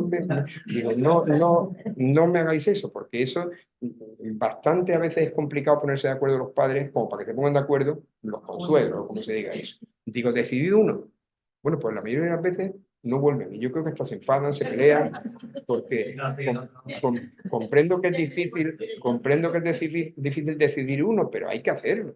La ley dice que el nombramiento de tutor se hará por los padres en instrumento público y que el juez ejecutará, salvo que aprecie una causa mayor naturalmente, si hace eso, pero resulta que luego, que te digo yo, luego resulta que ese señor está enfermo, tal, pues, lógicamente, pero la designación es voluntaria. A veces yo he hecho una cosa que ha sido nombrar tutor, pero separado del administrador. O sea, el caso el que me llega, mire usted, yo, mi hija, mis hijos, si le pasa algo, yo quiero que estén con mi hermana, que de verdad que es su tía que vive al lado, que están... Pero mi hermana no entiende nada de administración ni de finanzas. Entonces yo quiero nombrar un tutor para todos los aspectos personales, pero quiero nombrar un administrador para todo el aspecto patrimonial, porque mi hermano trabaja en el BBV, es director de tal, y de verdad él sí que va a saber gestionar un patrimonio. Pero sin embargo no quiero que sea el tutor que lo lleve al colegio, ni que le riña si saca malas notas. Entonces he partido el caso. Nombra tutor estatal, pero no obstante excluye de los cargos de la facultad del tutor la administración patrimonial y nombra como administrador del patrimonio a tal persona porque considera que por su capacidad tiene más, etcétera, etcétera. También es importante la figura de nombrar contador partidor. Contador partidor en los casos en que la herencia es compleja. Por ejemplo, en esos casos que os he contado, no, hombre, a mi hijo le adjudico las participaciones, pero ordeno que se le adjudique un tercio para... Si yo a un profesional le encargo que eso lo haga, eso lo va a hacer mucho mejor, va a evitar tal. La partición que haga el contador partidor se inscribe directamente, sin consentimiento de los acreedores, perdón, de los herederos. El contador partidor parte los bienes, este piso para ti, este para ti, este para ti, y eso se escribe, sin perjuicio de que naturalmente que es impugnable ante un tribunal, pero tiene efectos ejecutivos inmediatos, lo cual soluciona muchos conflictos y, por ejemplo, estos casos de testamentos raros que os estoy diciendo, de por tercio, es muy interesante para el contador partidor. La jurisprudencia dice que la figura del contador partidor contador partidor, perdón, no excluye la posibilidad de que los herederos se pongan de acuerdo y hagan la partición. Pero yo en algún caso he dicho e impongo como obligatorio que la partición la haga el contador partidor dativo, sin que puedan hacerla por sí solos los herederos. ¿En qué caso lo hice? En un caso en que un señor me dijo, mire usted, yo tengo 4 hijos, tal, pero uno de ellos es un poco, ¿no? Debía ser un poquito cortito, vaya, él decía, muy tímido, muy tal, y sé que los hermanos lo van a liar. Sé que lo van a liar. Y sé que este que no se enfrenta a nadie, que tal, le van a dar lo que nadie quiere. Entonces dije, vamos a nombrar contador partidor, pero lo vamos a poner con carácter obligatorio. O sea, no va a ser posible que la partición la hagan los herederos. La va a tener que hacer el contador partidor. Y la jurisprudencia dice que si el testador ordenó el contador partidor como con carácter obligatorio, es obligatorio su intervención. Aparte hay otra figura que nunca la utilizamos. Yo la he hecho una vez, desde que estoy en Marbella, que es lo que se llama el testamento partición. O sea, una persona joven no debe hacer un testamento partición, pero una persona que tiene 88 años perfectamente puede llegar y decir, ordeno el testamento institutivo heredero a mis 3 hijos y formalizo la partición entre ellos en la forma siguiente. Inventario de herencia, vivienda en Nahuel, calle tal, tal, tal, y adjudico de forma que el propio testamento reúne todos los requisitos para ser inscribible directamente. Y se muere el señor, se coge uno el testamento y se lleva el registro de la propiedad y se inscribe. Es el testamento partición, que tiene sentido en determinados supuestos, pero en otros no, pero no se utiliza nunca y es perfectamente, la teoría es, vamos a ver, no puede hacer el contador partidor una herencia designada por el testador, una herencia que se inscribe, pues con más razón si la hace directamente el testador y se acabaron los problemas. La partición ya está hecha. La escritura se llama testamento partición y es como si fuera una escritura de herencia. Ante mi comparación tal expone que nació tal. Segundo, que los bienes que tenga en su patrimonio son los siguientes. Que ordena su testamento y nombrando heredero a los hijos y adjudicando entre ellos, adjudicando los bienes entre ellos en la forma siguiente. A Pepito, esto tal. Ya está. Y eso se lleva y no hace falta ni ponerlos de acuerdo ni nada. Se lleva y se escribe. Punto. Figura que no está suficientemente utilizada en la práctica, pero que es posible. Sigo saltando un poquito. Ya no tiene solo hijos. El que se ha muerto tiene hijos y los nietos que son hijos de otro hijo. Sabéis que entonces los nietos representan por estirpe. Y aquí lo que sí es importante decir es que el efecto de la renuncia es diferente. Si hay hijo, hijo y 2 nietos herederos de un hijo, si renuncia a un hijo, acrece a todos. Solo quedan 2. Pero si renuncia a un nieto, solo acrece a su hermano. No acrece a la herencia, porque acrece lógicamente entre los llamados conjuntamente. Tanto si renuncia a un hijo acrece, beneficia a todos, si renuncia a un nieto solo beneficia a su hijo. Y ahora llegamos al supuesto más estándar, al supuesto que ha dejado hijos y cónyuge. Eso quizá es el supuesto más frecuente. Lo normal es que el señor de San Pedro, Manolo Gómez, este que estamos matando, pues se ha muerto y ha dejado a su viuda, que se llama Paquita Pérez, que tiene 80 años, y a 3 hijos. Entonces ya yo voy a hacer voy a nombrar herederos a los 3 hijos con reserva al cónyuge viudo del usufructo vitalicio. Vale. Quiero pararme aquí. La viuda tiene 80 años, por tanto, sabéis que el usufructo vale un porcentaje del valor total de los bienes en función de la edad de la usufructuaria, de forma que vale 89 menos la edad con un mínimo del 10%, el usufructo vale un 10%, un tercio son 33, la viuda tiene el 3,33 de la herencia. Eso es un disparate totalmente alejado de la conciencia social, totalmente alejado de lo que la gente quiere. ¿De verdad quiere usted? La sucesión intestada no es más que presumir qué hubiera hecho un señor si hubiera podido testar. Obviamente la ley dice, hombre, teniendo hijos hubieran nombrado los hijos, teniendo tal, hubieran nombrado... Pero que de verdad puede pensarse que hubiera dicho el 3% para mi mujer y el 97% para mi hijo. Eso está totalmente alejado de la realidad. Eso, yo aquí os cuento una anécdota, algunos me lo habréis oído, porque os la cuento como ocurrió más o menos. Yo la adorno un poquito, pero no demasiado. Tenía un señor que fue de testamento, un señor humilde, vaya, normal, tal, que vivía en un piso humilde, tal, y siempre te cuentan un poco la historia, adornan a sus hijos, te hablan de lo buenos que son los hijos y tal, y me decía, mire usted, yo tengo 2 hijos, bueno, son estupendos, el mayor es dentista, le hizo la carrera no sé dónde, le pagué un máster en Estados Unidos que me costó, tuve que pedir un préstamo al BBV, pero ya lo pagué, tiene una clínica estupenda, el otro es ingeniero, tiene una empresa constructora fantástica, le va fenomenal, no da abasto, ahora se ha ido a Dubái a hacer unas carreteras, le pagamos la carrera, y como ahora lo que tengo es un piso, está ahí al lado del campo de fútbol, y una cuentita en el BBV, yo quiero que sea para mi mujer, para pues, si tiene que pagarse una residencia o tal, que se la pueda pagar. Y yo le dije, bueno, pero es que claro, 2/3 son para sus hijos. Y dijo, para el dentista. Para el dentista. ¿Pero qué me estás diciendo? Digo, que 2/3 son para sus hijos. Es que no me ha entendido. Es que le pagué el máster, le pagué tal. Y así. Y me dijo una frase que se me quedó grabada siempre. Dice, mire usted, yo no sabía que después de haberle acabado la carrera, de haberle pagado el máster y tal, le seguía debiendo dinero. Y digo, pues así es. No tiene ni pies ni cabeza. Eso es una auténtica barbaridad. Y además es que si se ha muerto, es lo que me dice la ley, no tengo más remedio que decir, y el tercio para la viuda. Que dice, no, pero es un tercio conmutable por un capital en efectivo. O sea, por el 3,33 de lo que valga la herencia. Es vivir de la caridad de los hijos. Si estaban en gananciales, bueno, porque al menos por su mitad de gananciales la tendrá, pero si estaban en separación de bienes, que la separación de bienes es un régimen que está muy modernito y tal y cual, pero que no siempre es beneficioso estadística y sociológicamente para la mujer, porque si solo trabaja uno, el que trabaja es del hombre.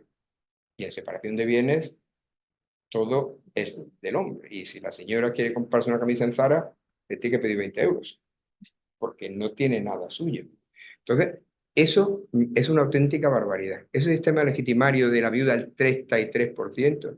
Pero es que además, cuando me llegan, bueno, pues el usufructo de todo. El usufructo de todo si los hijos lo consienten.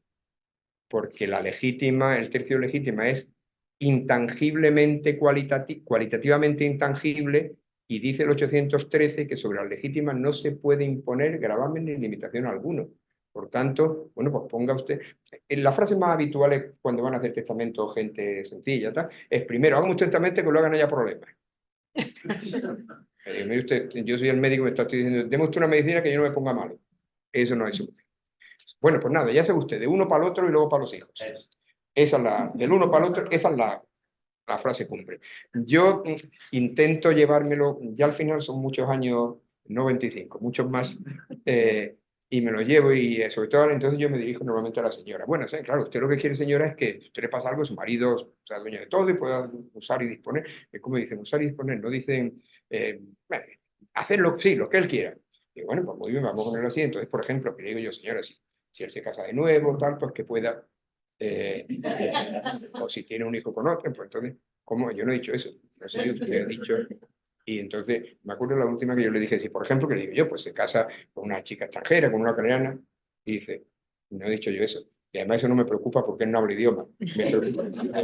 Me preocupa la del cuarto. Y digo, bueno, total, que al final le digo, Y no sería mejor, que no que yo lo considere, pero me las quiero llevar un poco, no sería mejor que usted le deje el derecho a disfrutarlo, tal, pero que usted sepa seguro que lo que él hereda va a ser para sus hijos, porque como va a tener solo el usufructo, ponga usted eso, ¿no?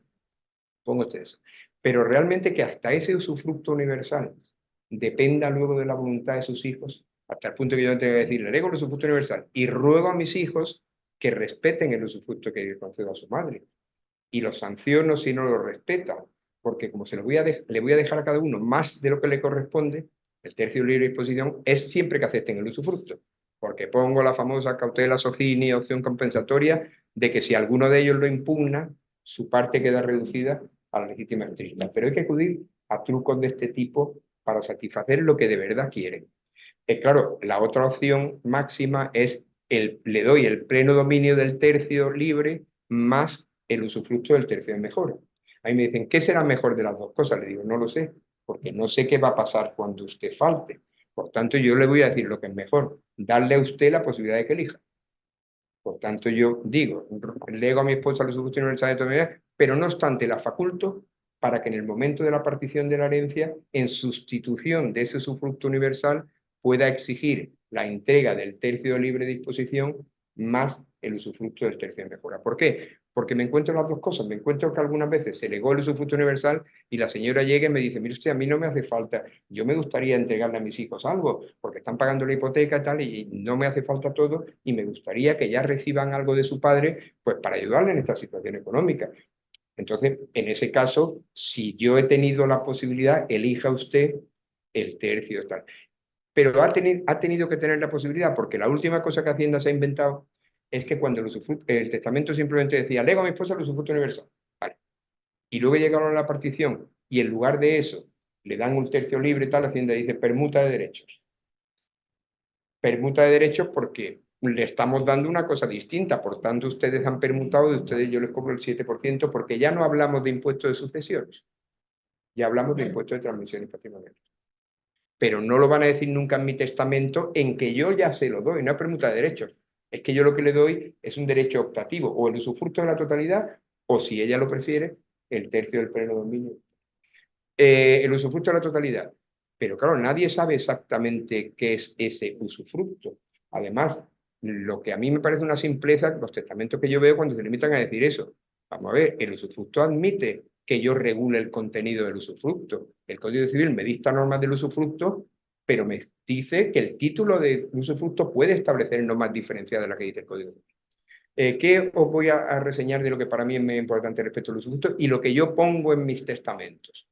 Yo digo, el el usufructo y ordena que el usufructo del ego se rija por las siguientes disposiciones. Primero, en caso de que la vivienda esté hipotecada, el pago de la cuota hipotecaria corresponde a los nudos propietarios, no al usufructuario.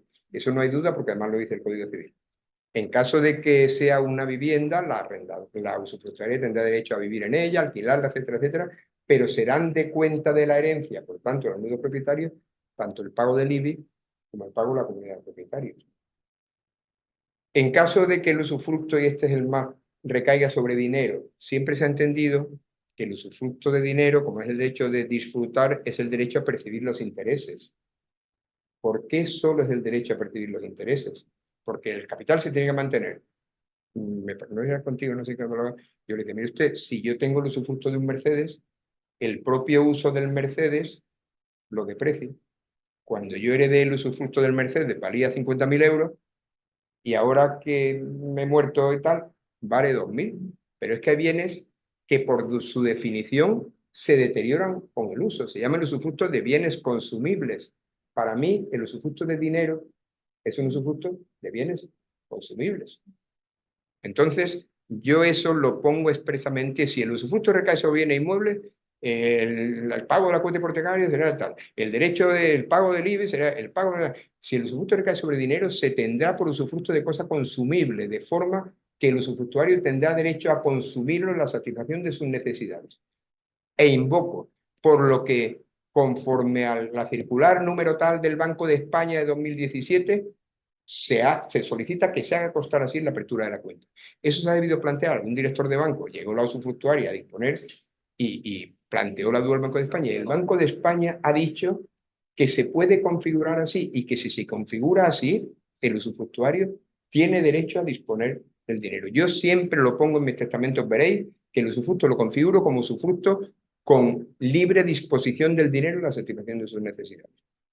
El usufructo también puede recaer sobre participaciones sociales. ¿Sabéis a lo que tiene derecho el usufructuario de participaciones sociales? A participar en los dividendos que se repartan durante el usufructo. ¿Quién decide si se reparten dividendos? El nudo propietario. Con lo cual, cuando yo me encuentro con un señor que me dice, no, yo todo lo tengo en mi sociedad, en una sociedad patrimonial, y yo quiero dejarle a mi mujer el usufructo de todo. ¿El usufructo de nada?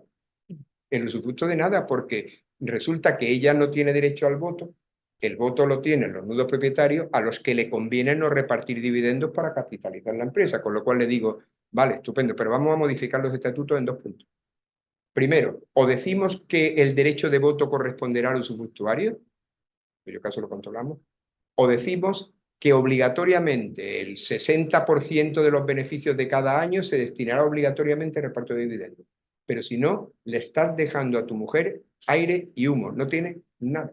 El usufructo de participaciones sociales no es nada, salvo que por vía de modificación de estatutos, perdón, salvo que por vía de modificación de estatutos se le dé un contenido real al derecho. A mí me preocupa, es decir, el derecho de voto corresponderá al usufructuario, porque la señora tiene 68 años, pero dentro de 20 tendrá 88. Y prefiero, muchas gracias, prefiero que realmente continúe el derecho de voto en el nudo propietario, pero que establezcamos un reparto obligatorio de dividendos, que es lo que a la señora le va a convenir. Con lo cual yo digo, tendrá derecho a los dividendos y tendrá derecho al mayor valor, tal, pero yo eso intento regularlo vía estatutaria.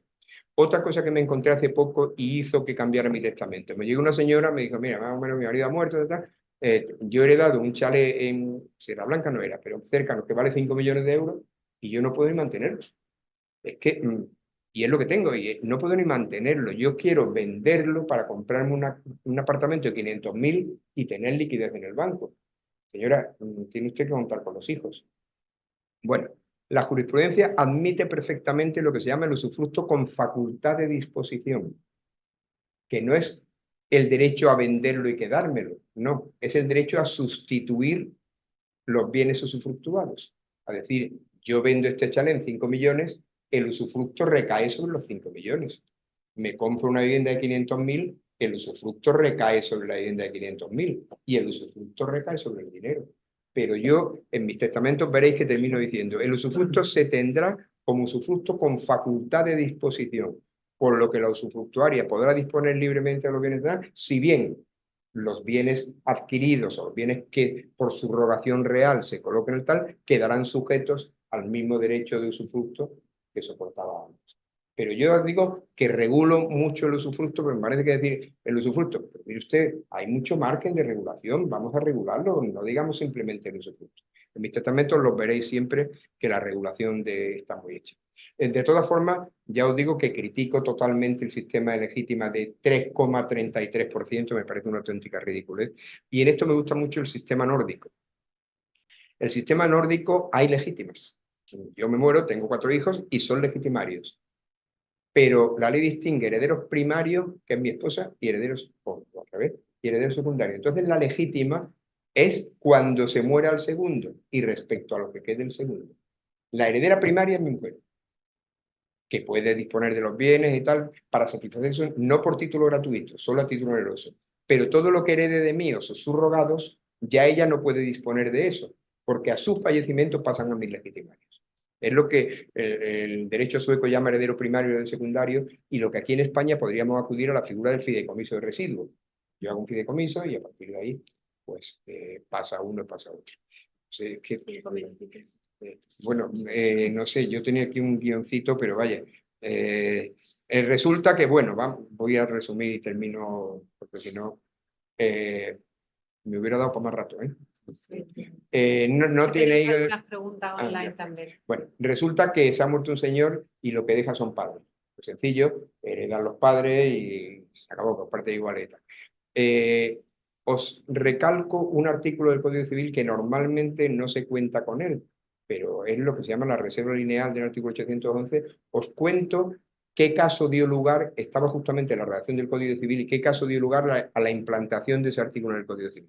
En una finca de Extremadura, había muerto el conde de no sé qué, tal, la hija era la que había heredado la finca, un patrimonio brutal, y la hija una de las veces tuvo la ocurrencia de quedarse embarazada del señor que cuidaba los caballos. Como pasa en 1800 y tal y cual, tiene lugar el parto, la señora muere en el parto y el niño muere a la semana. Con lo cual, el que cuidaba los caballos se hace dueño de todo. Porque al morir la madre, la heredó el hijo, y al morir el hijo a la semana, la heredó el padre. Para evitar ese caso se estableció la reserva lineal del artículo 811 y dijo, el ascendiente que heredar en su descendiente bienes que éste hubiera adquirido de otro ascendiente, está obligado a reservar los adquiridos en favor de los parientes que estén dentro de la línea de donde los bienes procedan. O sea, en definitiva, a partir del Código Civil se dijo, si usted hereda de su hijo bienes que el hijo ha adquirido del otro padre, usted los puede disfrutar, pero no puede disponer de ellos, porque por ley, cuando usted muera, van a volver a la línea de donde los bienes proceden. Lo digo el 811 porque hombre, es muy raro que pase esto, pero puede pasar. Y una cosa que también se suele olvidar es, como os he dicho el 811, os digo también el 812, el derecho de reversión. El 812 dice que los padres suceden con exclusión de otras personas y sacándolo de la herencia de todos aquellos bienes donados por ellos a sus hijos que mueren sin descendientes. O sea, un padre le donó un piso a su hijo Antonio. Su hijo Antonio al poco tiempo se murió dejando heredera universal, siempre a su mujer. Antes de formalizar la herencia, sacamos de la herencia el piso que le donaron los padres y vuelven a los padres. Porque estamos, lo de siempre, la acción intestada es presumir si se hubiera querido que se hubiera hecho. Y es decir, si yo me pongo en el papel del donante que le doné a mi hijo tal, si a poco tiempo mi hijo se ha muerto, pues mejor yo lo que hubiera querido es que volviera a mí. Eso, por supuesto que es posible incluirlo en una donación con cláusula de reversión, pero aunque no esté incluido, el código ya establece la reversión en el caso de los bienes donados a los hijos que mueren sin posteridad. Padres y cónyuges. Se ha muerto un señor y quedan padres y cónyuges. Ahí sí que hay un debate de filosofía. ¿Qué pensáis que es más razonable? ¿Que sean herederos los padres o que sean herederos los cónyuges? El código opta por los padres. Es decir, los herederos son los padres. El cónyuge tiene derecho... No, os voy a explicar por qué. Opta por los padres y dice, el cónyuge tiene derecho a los usufructo de la mitad. Estamos partiendo de un matrimonio que como heredan los padres y el cónyuge que no tienen hijos. Si heredan mis padres, lo mío, al final de mis padres, ¿a quién va a ir? Mis hermanos, a mi libre. Si hereda a mi mujer y se muere, ¿a quién va a ir? A mi cuñado o a mi suegro. Y hasta ahí podíamos llegar. Hasta ahí podíamos llegar. En definitiva, el código dice, vamos a ver, si nos vamos al cónyuge, estamos cambiando los bienes de línea. Vamos a asegurar al cónyuge una subsistencia en base a un usufructo y tal, pero que al final no se muera. ¿Qué sentido tiene que cuando se muera el cónyuge va a ser todo para la familia del cónyuge? Lo que ella tiene más lo que ha heredado de mí, que al final pase a ella. Pues al menos que lo que ha heredado de mí, a través de mis padres, se quede en mi línea. Testamento que veo que es una barbaridad y se sigue haciendo. Cuando comparecen los padres, los dos cónyuges a la vez que no tienen hijos y tal, nombre de a mi esposa, nombre de a mi marido. Se muere Antoñito en septiembre, la hereda Maripili, que se muere en diciembre. Todo va para la familia de Maripili. ¿Tiene sentido que según el que se muera antes todo va para el otro? El remedio es facilísimo. Fideicomiso de residuos. Nombre de mi esposa está. La faculto para que disponga de todos los bienes que necesite para satisfacción de sus necesidades y tal, pero ordeno que a su fallecimiento todos aquellos bienes de que no hay dispuesto pasen a mi hermano, a mi padre, a mi tío, a quien yo quiera. Y ella igual. Lo que no tiene sentido sino esa cláusula que en algunos testamentos veo, que son dos renglones, nombre de mi esposa, nombre, mire usted, no tiene ningún sentido, como se ponen ustedes, como ha ocurrido alguna vez recientemente, en 3 meses, resulta que todo se lo lleva el que aguanta más. No tiene ningún sentido. Es que yo no sé si terminar, ¿no? Porque, es que tenemos unas poquitas bueno, de pues, preguntas al segundo folio de los que traía, paro y damos paso a lo bueno, mejor muchas a gracias, preguntas. José.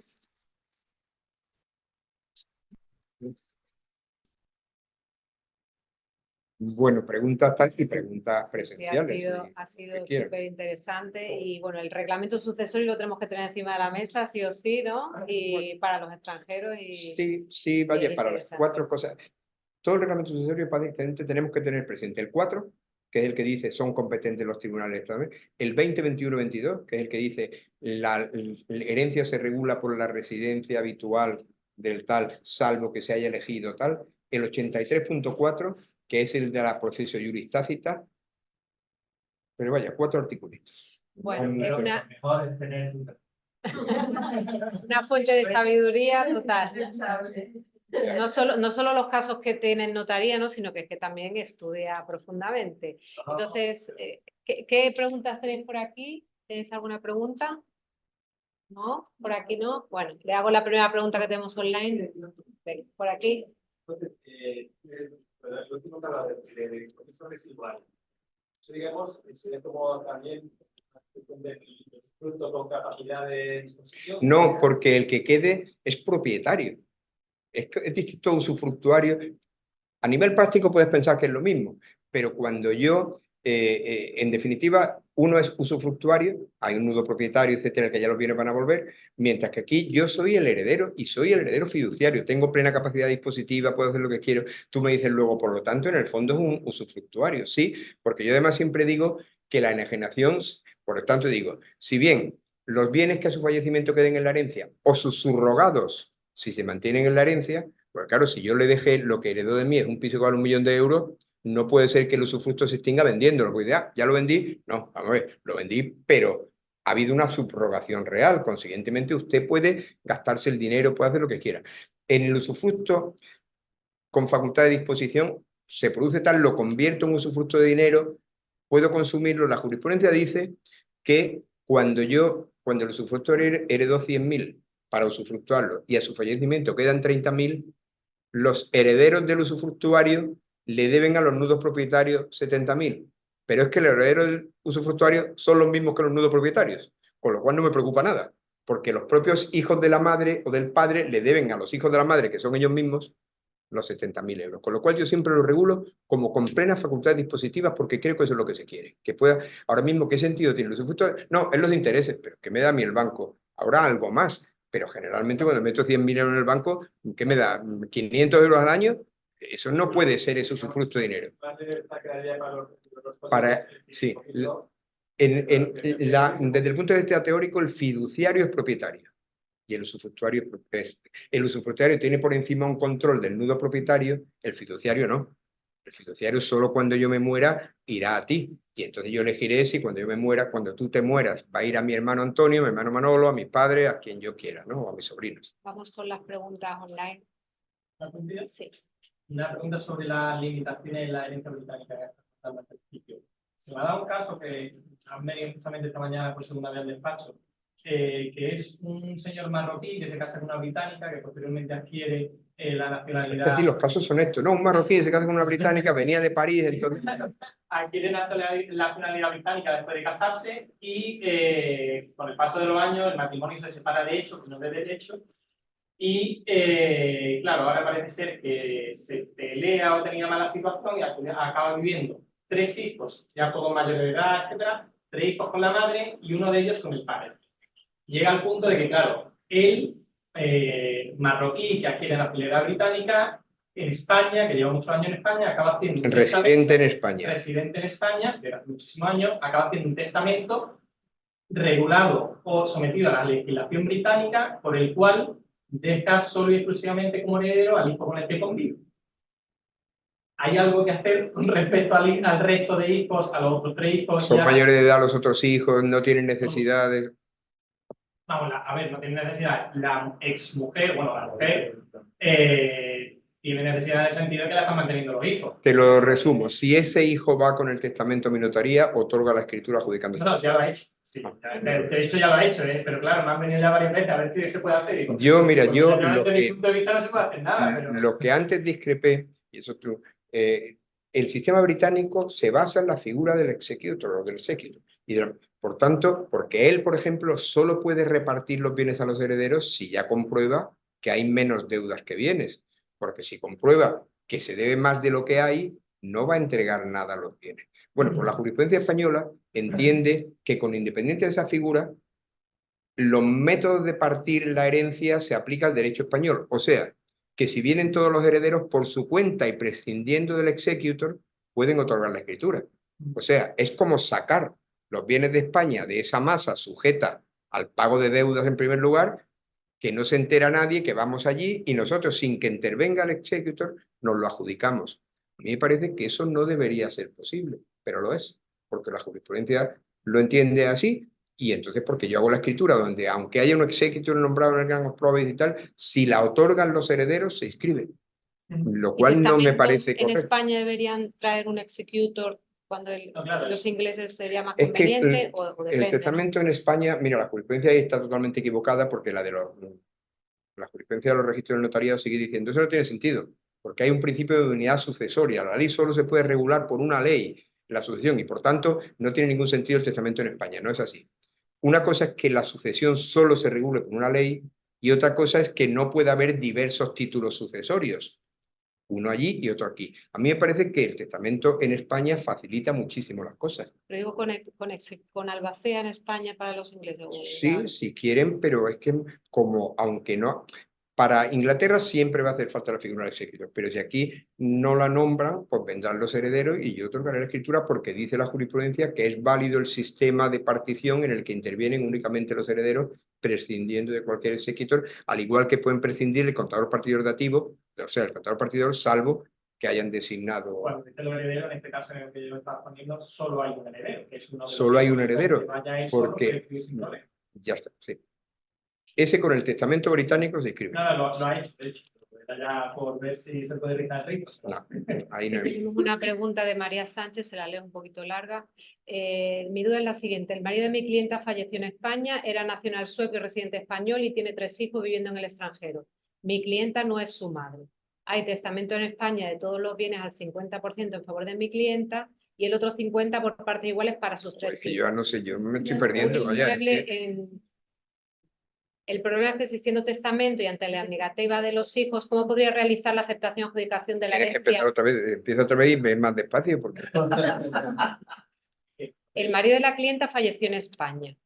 Era sueco y residente español. Tiene 3 hijos viviendo en el extranjero. Mi clienta no es su madre. mi clienta no es su madre de los 3 hijos. La segunda esposa. Hay testamento en España de todos los bienes al 50% en favor de mi clienta y el otro 50% para los 3 hijos. Sí. El problema es que si siendo testamento y ante la negativa de los hijos, ¿cómo podría realizar la aceptación o adjudicación de la herencia viviendo los hijos en el extranjero y no pudiendo realizar requerimiento notarial para que acepten o rechacen la herencia al no saber sus domicilios? Bueno, vamos. Creo que esto es un tema Primero, judicial. al no hacer requerimiento notarial, el requerimiento notarial nunca es para repartir la herencia, es para que manifiesten si aceptan o no. Con lo cual, aunque se le hiciera y aunque lo hagamos y manifiesten que aceptan, estamos en las mismas, estamos bloqueados. O firman todos, o la figura, que no lo he dicho porque no me ha dado tiempo, la figura del contador partidor dativo. Sabéis que el 1057 dice, no entendiéndose los derechos sobre la forma de hacer la partición, los que representen al menos el 50% de la herencia podrán acudir al notario para que designe contador partidor dativo. Y el contador partidor dativo hace la herencia. La figura del contador partidor dativo es muy interesante, primero porque todos os podéis apuntar a ser contadores partidores dativos. Todo el que quiera se apunta al colegio notarial, hay muchos más abogados que notarios apuntados. Entonces, hay un orden y por puro sorteo, porque para que sea tal, cuando unos herederos piden contador partidor dativo, le dicen, pues le ha correspondido a usted don Antonio Pérez, abogado de Fuengirola. El último que yo lo tuve, uno de Fuengirola, y claro, me llegó la partición y yo dije, mira, ¿tú a qué te dedicas? Dice, yo al tema de las nóminas y tal. Y digo, pues se nota que te dedicas al tema de las nóminas, porque esto es una barbaridad de partición. Esto es que esa partición la tiene que aprobar el notario o el secretario judicial. Pero yo le recomendaría que acuda, que ella representa el 50%. Sí. Pues entonces, teóricamente, conforme a 1057 ya puede acudir al notario, solicitar la figura del contador partidor de activo y a partir de ahí que el contador partidor de activo actúe, que le requiera para la aceptación, que, en fin, que haga la tramitación. Es que no tiene otra solución, no hay otra. Tenemos una pregunta que Esta es llegó... importante, la figura del contador partidor de activo no la he tocado, que no he podido tocar mucho más, pero en 1057, párrafo segundo, herederos que representen al menos el 50% de los intereses hereditarios solicitan del notario la designación de contador partidor activo. Yo no lo designo, digo al colegio que lo designe, que lo hace por sorteo, y al que le toque, le tocó, y a partir de ahí lo que haga el contador partidor de activo se escribe, y se acabó el conflicto. Esta situación se da mucho para extranjeros, que tienen otros herederos fuera que no tienen relación, no se enteran que falleció, y hay uno que está aquí que lo tiene también. Dentro de que hay un dato que quizá no ha dado. Hizo testamento. ¿Eligió la lesuca? Porque si es residente y no eligió la lesuca, se rige por España y por tanto por el contador partidor de activo. Pero si, como viene con cláusula de estilo, elijo para mi sucesión la ley de mi nacionalidad, ya no me vale la figura del contador partidor de activo, porque es una figura incardinada en una herencia que se rija por la ley española. Tenemos una pregunta que llegó aquí a la delegación. ¿Qué valor del bien ha de tenerse en cuenta cuando se divide la herencia? Si esta se divide pasados más de 15 años. Valor del... Perdón, si esta... Si esta se divide pasados más de 15 años. ¿Valor del bien en el momento del fallecimiento o del reparto? Truco estúpido, el que a mí me pasaba mucho. Yo estaba notario en Fuenlabrada. Fuenlabrada era un pueblo agrícola hasta que empezaron a construir bloques, de manera que me llegaban los herederos. Mira, que es cuando se murió nuestro padre, resulta que se nos ha olvidado un huerto de lechugas. Y entonces resulta que ahora nos llega a Priconsa y nos da 1 millón de euros por ella. Entonces, es un huerto de lechuga de 2.000 euros. ¿Cuándo murió tu padre? En el año 80. Pero mire usted, nos han dicho que pongamos de valor 2 millones de euros, porque así ya ahora vendemos y no tenemos ganancia patrimonial. Vamos a ver. Alguno lo hizo y le cayó un multón por fraude de ley. El valor que hay que poner en la herencia es el valor a efectos cuando se devenga el impuesto, y se devenga el impuesto en el momento del fallecimiento. Por lo tanto, el valor que hay que poner a ese valor. No me puede usted decir que aquello valía 1 millón de euros, aquello valía 2.000 euros. Ahora, 2.000 o 3.000 o 4.000, pues claro, el valor real de un bien, valor real es un concepto muy diferenciado y muy indeterminado también, ¿no? Pero se tiene que poner a efectos fiscales el valor que tenía en ese momento. Ahora, como los efectos fiscales les dan igual, porque ya está prescrito, van y ponen un valor cuanto más alto mejor, porque eso es porque quieren venderlo, y como está prescrito, digo lo que me van a dar, digo 300, y entonces yo me creo que eso valía hace 20 años 300.000 euros. Usted debe poner una cantidad razonable, dentro de que es muy difícil y de que Hacienda es muy difícil que de verdad soporte un expediente de comprobación de valores de cuánto valía un bien hace 18 años. Bueno, lo calculan todo Bueno, lo calculan. bueno, sí, pero en fin, pero se impugna y se gana porque es muy difícil que haya unas bases objetivas para lo que digan, ¿no? Pero, por tanto, respuesta. El impuesto se devenga en el momento del fallecimiento y la valoración a efectos fiscales hay que hacerla en el momento del fallecimiento. Y la ganancia patrimonial que tengamos hoy se determinará por comparación entre el precio de venta y el valor que tenía el impuesto como base imponible en el impuesto de sucesiones. Pregunta Eduardo Camacho, si la desheredación no se impugna judicialmente por los perjudicados, ¿la desheredación es efectiva? Sí. Si no hay impugnación, es que lo ha aceptado. Jorge Rodríguez Ruiz, ¿no se corre el riesgo de que el nombramiento como heredero voluntario acabe dejando sin efecto la desheredación previa? ¿Que el heredero lo use para anular la desheredación? Podría ser. Toda desheredación por una causa está sujeta a un control judicial si yo digo mentira. Mi madre me impuso limitaciones dispositivas como voluntario, pero me excluyó ilegalmente de la condición de heredero forzoso porque lo que ella dice que tal no pasó, tal. Entonces yo en este caso, que además es primo de otro letrado, en este caso, señalamos una serie de personas en el testamento conocedoras perfectamente de la situación, de tal, y hemos intentado preconstituir la prueba lo más posible porque este letrado, que es su primo, se teme, dice, en cuanto esto lo va a impugnar, porque esto lo que quiere es comprarse todas las camisas del Corte Inglés de todas las marcas que haya. Pero pero yo ya no sé cómo va a resultar. Pero lo que sí conceptualmente estoy convencido de lo que yo digo es lo cierto. La desheredación no es privar de la legítima, es privar de la condición de heredero forzoso. Por tanto, una vez que lo he privado de la condición de heredero forzoso, si yo quiero, ¿por qué no lo voy a poder nombrar heredero voluntario? ¿Tengo que nombrar entonces ya a mi cuñado? No, usted tengo un hijo y lo nombro, pero porque me da la gana. Y con lo nombro porque me da la gana, le impongo las limitaciones que quiera, porque ya no está sujeto a las limitaciones dispositivas de la legítima. Bien. Georgina Moreno Kusner pregunta, ¿cree que sería aplicable el artículo 736 del Código Civil, hoy derogado por la Ley 2021, nombramiento de heredero a tutor cuando fallezca la tutelada y es... A ver. ¿Cree que sería aplicable el artículo 776 del Código Civil, hoy derogado por ley del 2021, nombramiento de heredero a tutor cuando fallezca la tutelada y esta falleció en 2022 y el testamento otorgado en el año 2000? Por favor, preguntas más Eso tendría que... Eso es que pregunta de estudio, quiero decir, tendría que ver el caso, no puedo decir ahora mismo sí, no lo sé. Sergio Lamolda pregunta, entonces, en una herencia en la que hay un inmueble y como herederos una mujer y dos hijos Española siempre. que no son de esa mujer, si se deja en herencia a la mujer el usufructo vitalicio, ¿podría vender las hijas el inmueble o echar del inmueble a la mujer pagando ese usufructo? ¿Vosotros lo entendéis? No. Sí. Es que, Sí. ¿cómo que es lo que...?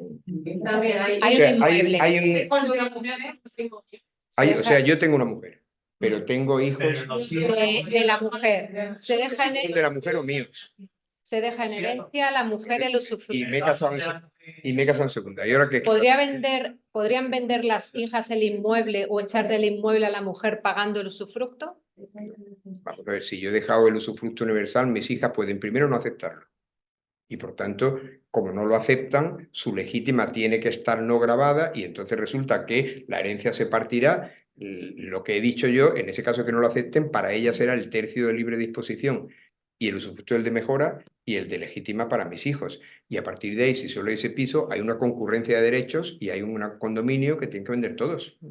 No cabe... Yo creo que lo que pregunta es si se puede sustituir con el consentimiento del 839 del Código Civil. ¿Podrían Los vender herederos las podrán hijas el conmutar inmueble? el usufructo por un capital en efectivo, Eso sí se pero puede hacer. exige con consentimiento de todos. No le pueden imponer la conmutación. Eso es lo que creo que Se Sí. pide aprobación judicial y tal. Si podrían pero vender las hijas o echar del inmueble a la mujer pagando el usufructo. Obligado. Pagando ese O usufructo. sea, vamos, es que si yo estoy casado, yo tengo derecho a legarle, o sea, mi única obligación es legarle el usufructo del tercio de mejora a mi mujer. Pero mis hijos a lo único que tienen derecho es al tercio legítima sin gravar. Pero yo, aunque no sea su madre, le puedo dejar a ella, por ejemplo, el usufructo del tercio de mejora más el pleno dominio del de libre disposición, o dejarle el usufructo de 2/3. Y eso, si ella lo tiene, no la pueden echar. ¿Entiendes? El tema, claro, el tema de la coexistencia de usufructo sobre un piso es que tiene derecho a vivir ahí todo el mundo. Claro. ¿Entiendes? O sea, allí, vale, tú tienes un tercio y otro tercio. Teóricamente no sé si la decisión sobre quién administra es un acto de administración, en cuyo caso decidirían por mayoría, no lo sé, pero vaya, eso está condenado a ser una jaula de grillos probablemente, pero Ernesto Cáceres pregunta, ¿puede explicar por favor muy brevemente esa nota última en el sentido de que en el derecho sueco existe una diferenciación entre heredero primario y heredero en secundario? el derecho sueco el heredero primario es el cónyuge, siempre que no haya hijos más que de ese matrimonio. Pero si no hay hijos más que de ese matrimonio, yo puedo decir en mi testamento, nombre heredera primaria a mi esposa, la cual podrá disponer de todos los bienes para la satisfacción de sus unidades, salvo por título lucrativo, ya lo dice el derecho sueco. Y mis herederos, para cuando yo falte, son mis legitimarios, de forma que mi esposa no puede disponer de lo que ha recibido de mí porque ya tiene un destino final. Pero mientras viva, si le hace falta, lo puede vender. La figura está en el derecho sueco y está también en el derecho noruego, una figura que se llama el Ufgiftebo, que significa algo así como comunidad indivisa, y si no hay hijos más que del matrimonio común, se le adjudica todo al viudo o a la viuda, que tiene plenas facultades dispositivas, tal, con subrogación real siempre, lógicamente, y sin poder disponer a título gratuito. Es un fideicomiso de residuos. Primero herede usted. Si a usted le hace falta esto porque se tiene que pagar una residencia durante 10 años, se lo paga con ello. pero lo que quede no puede usted disponer de esto, porque es para mis legitimarios, porque es que son mis herederos secundarios. No, José no solo conoce el derecho español, ¿eh? No solo conoce el derecho español. Y si los hijos son de otra mujer. Entonces no. Entonces tú, esa figura ya del quistebo o del heredero primero secundario, no. Entonces hay legítimas porcentuales. Bueno, aquí dan las gracias por la ponencia, piden que se grabe y que se cuelgue en el aula virtual y que incluso haya una segunda para ahondar aún más en esto. En el derecho noruego. Yo creo que en el español que falta nos hace. Entonces, bueno, muchas gracias a don José. Bueno, pues nada, Hasta muchas aquí. gracias por oírme y aquí la responsable ha sido esta señora. O sea, pedirle explicaciones a... pedirle explicaciones a ella, ¿no?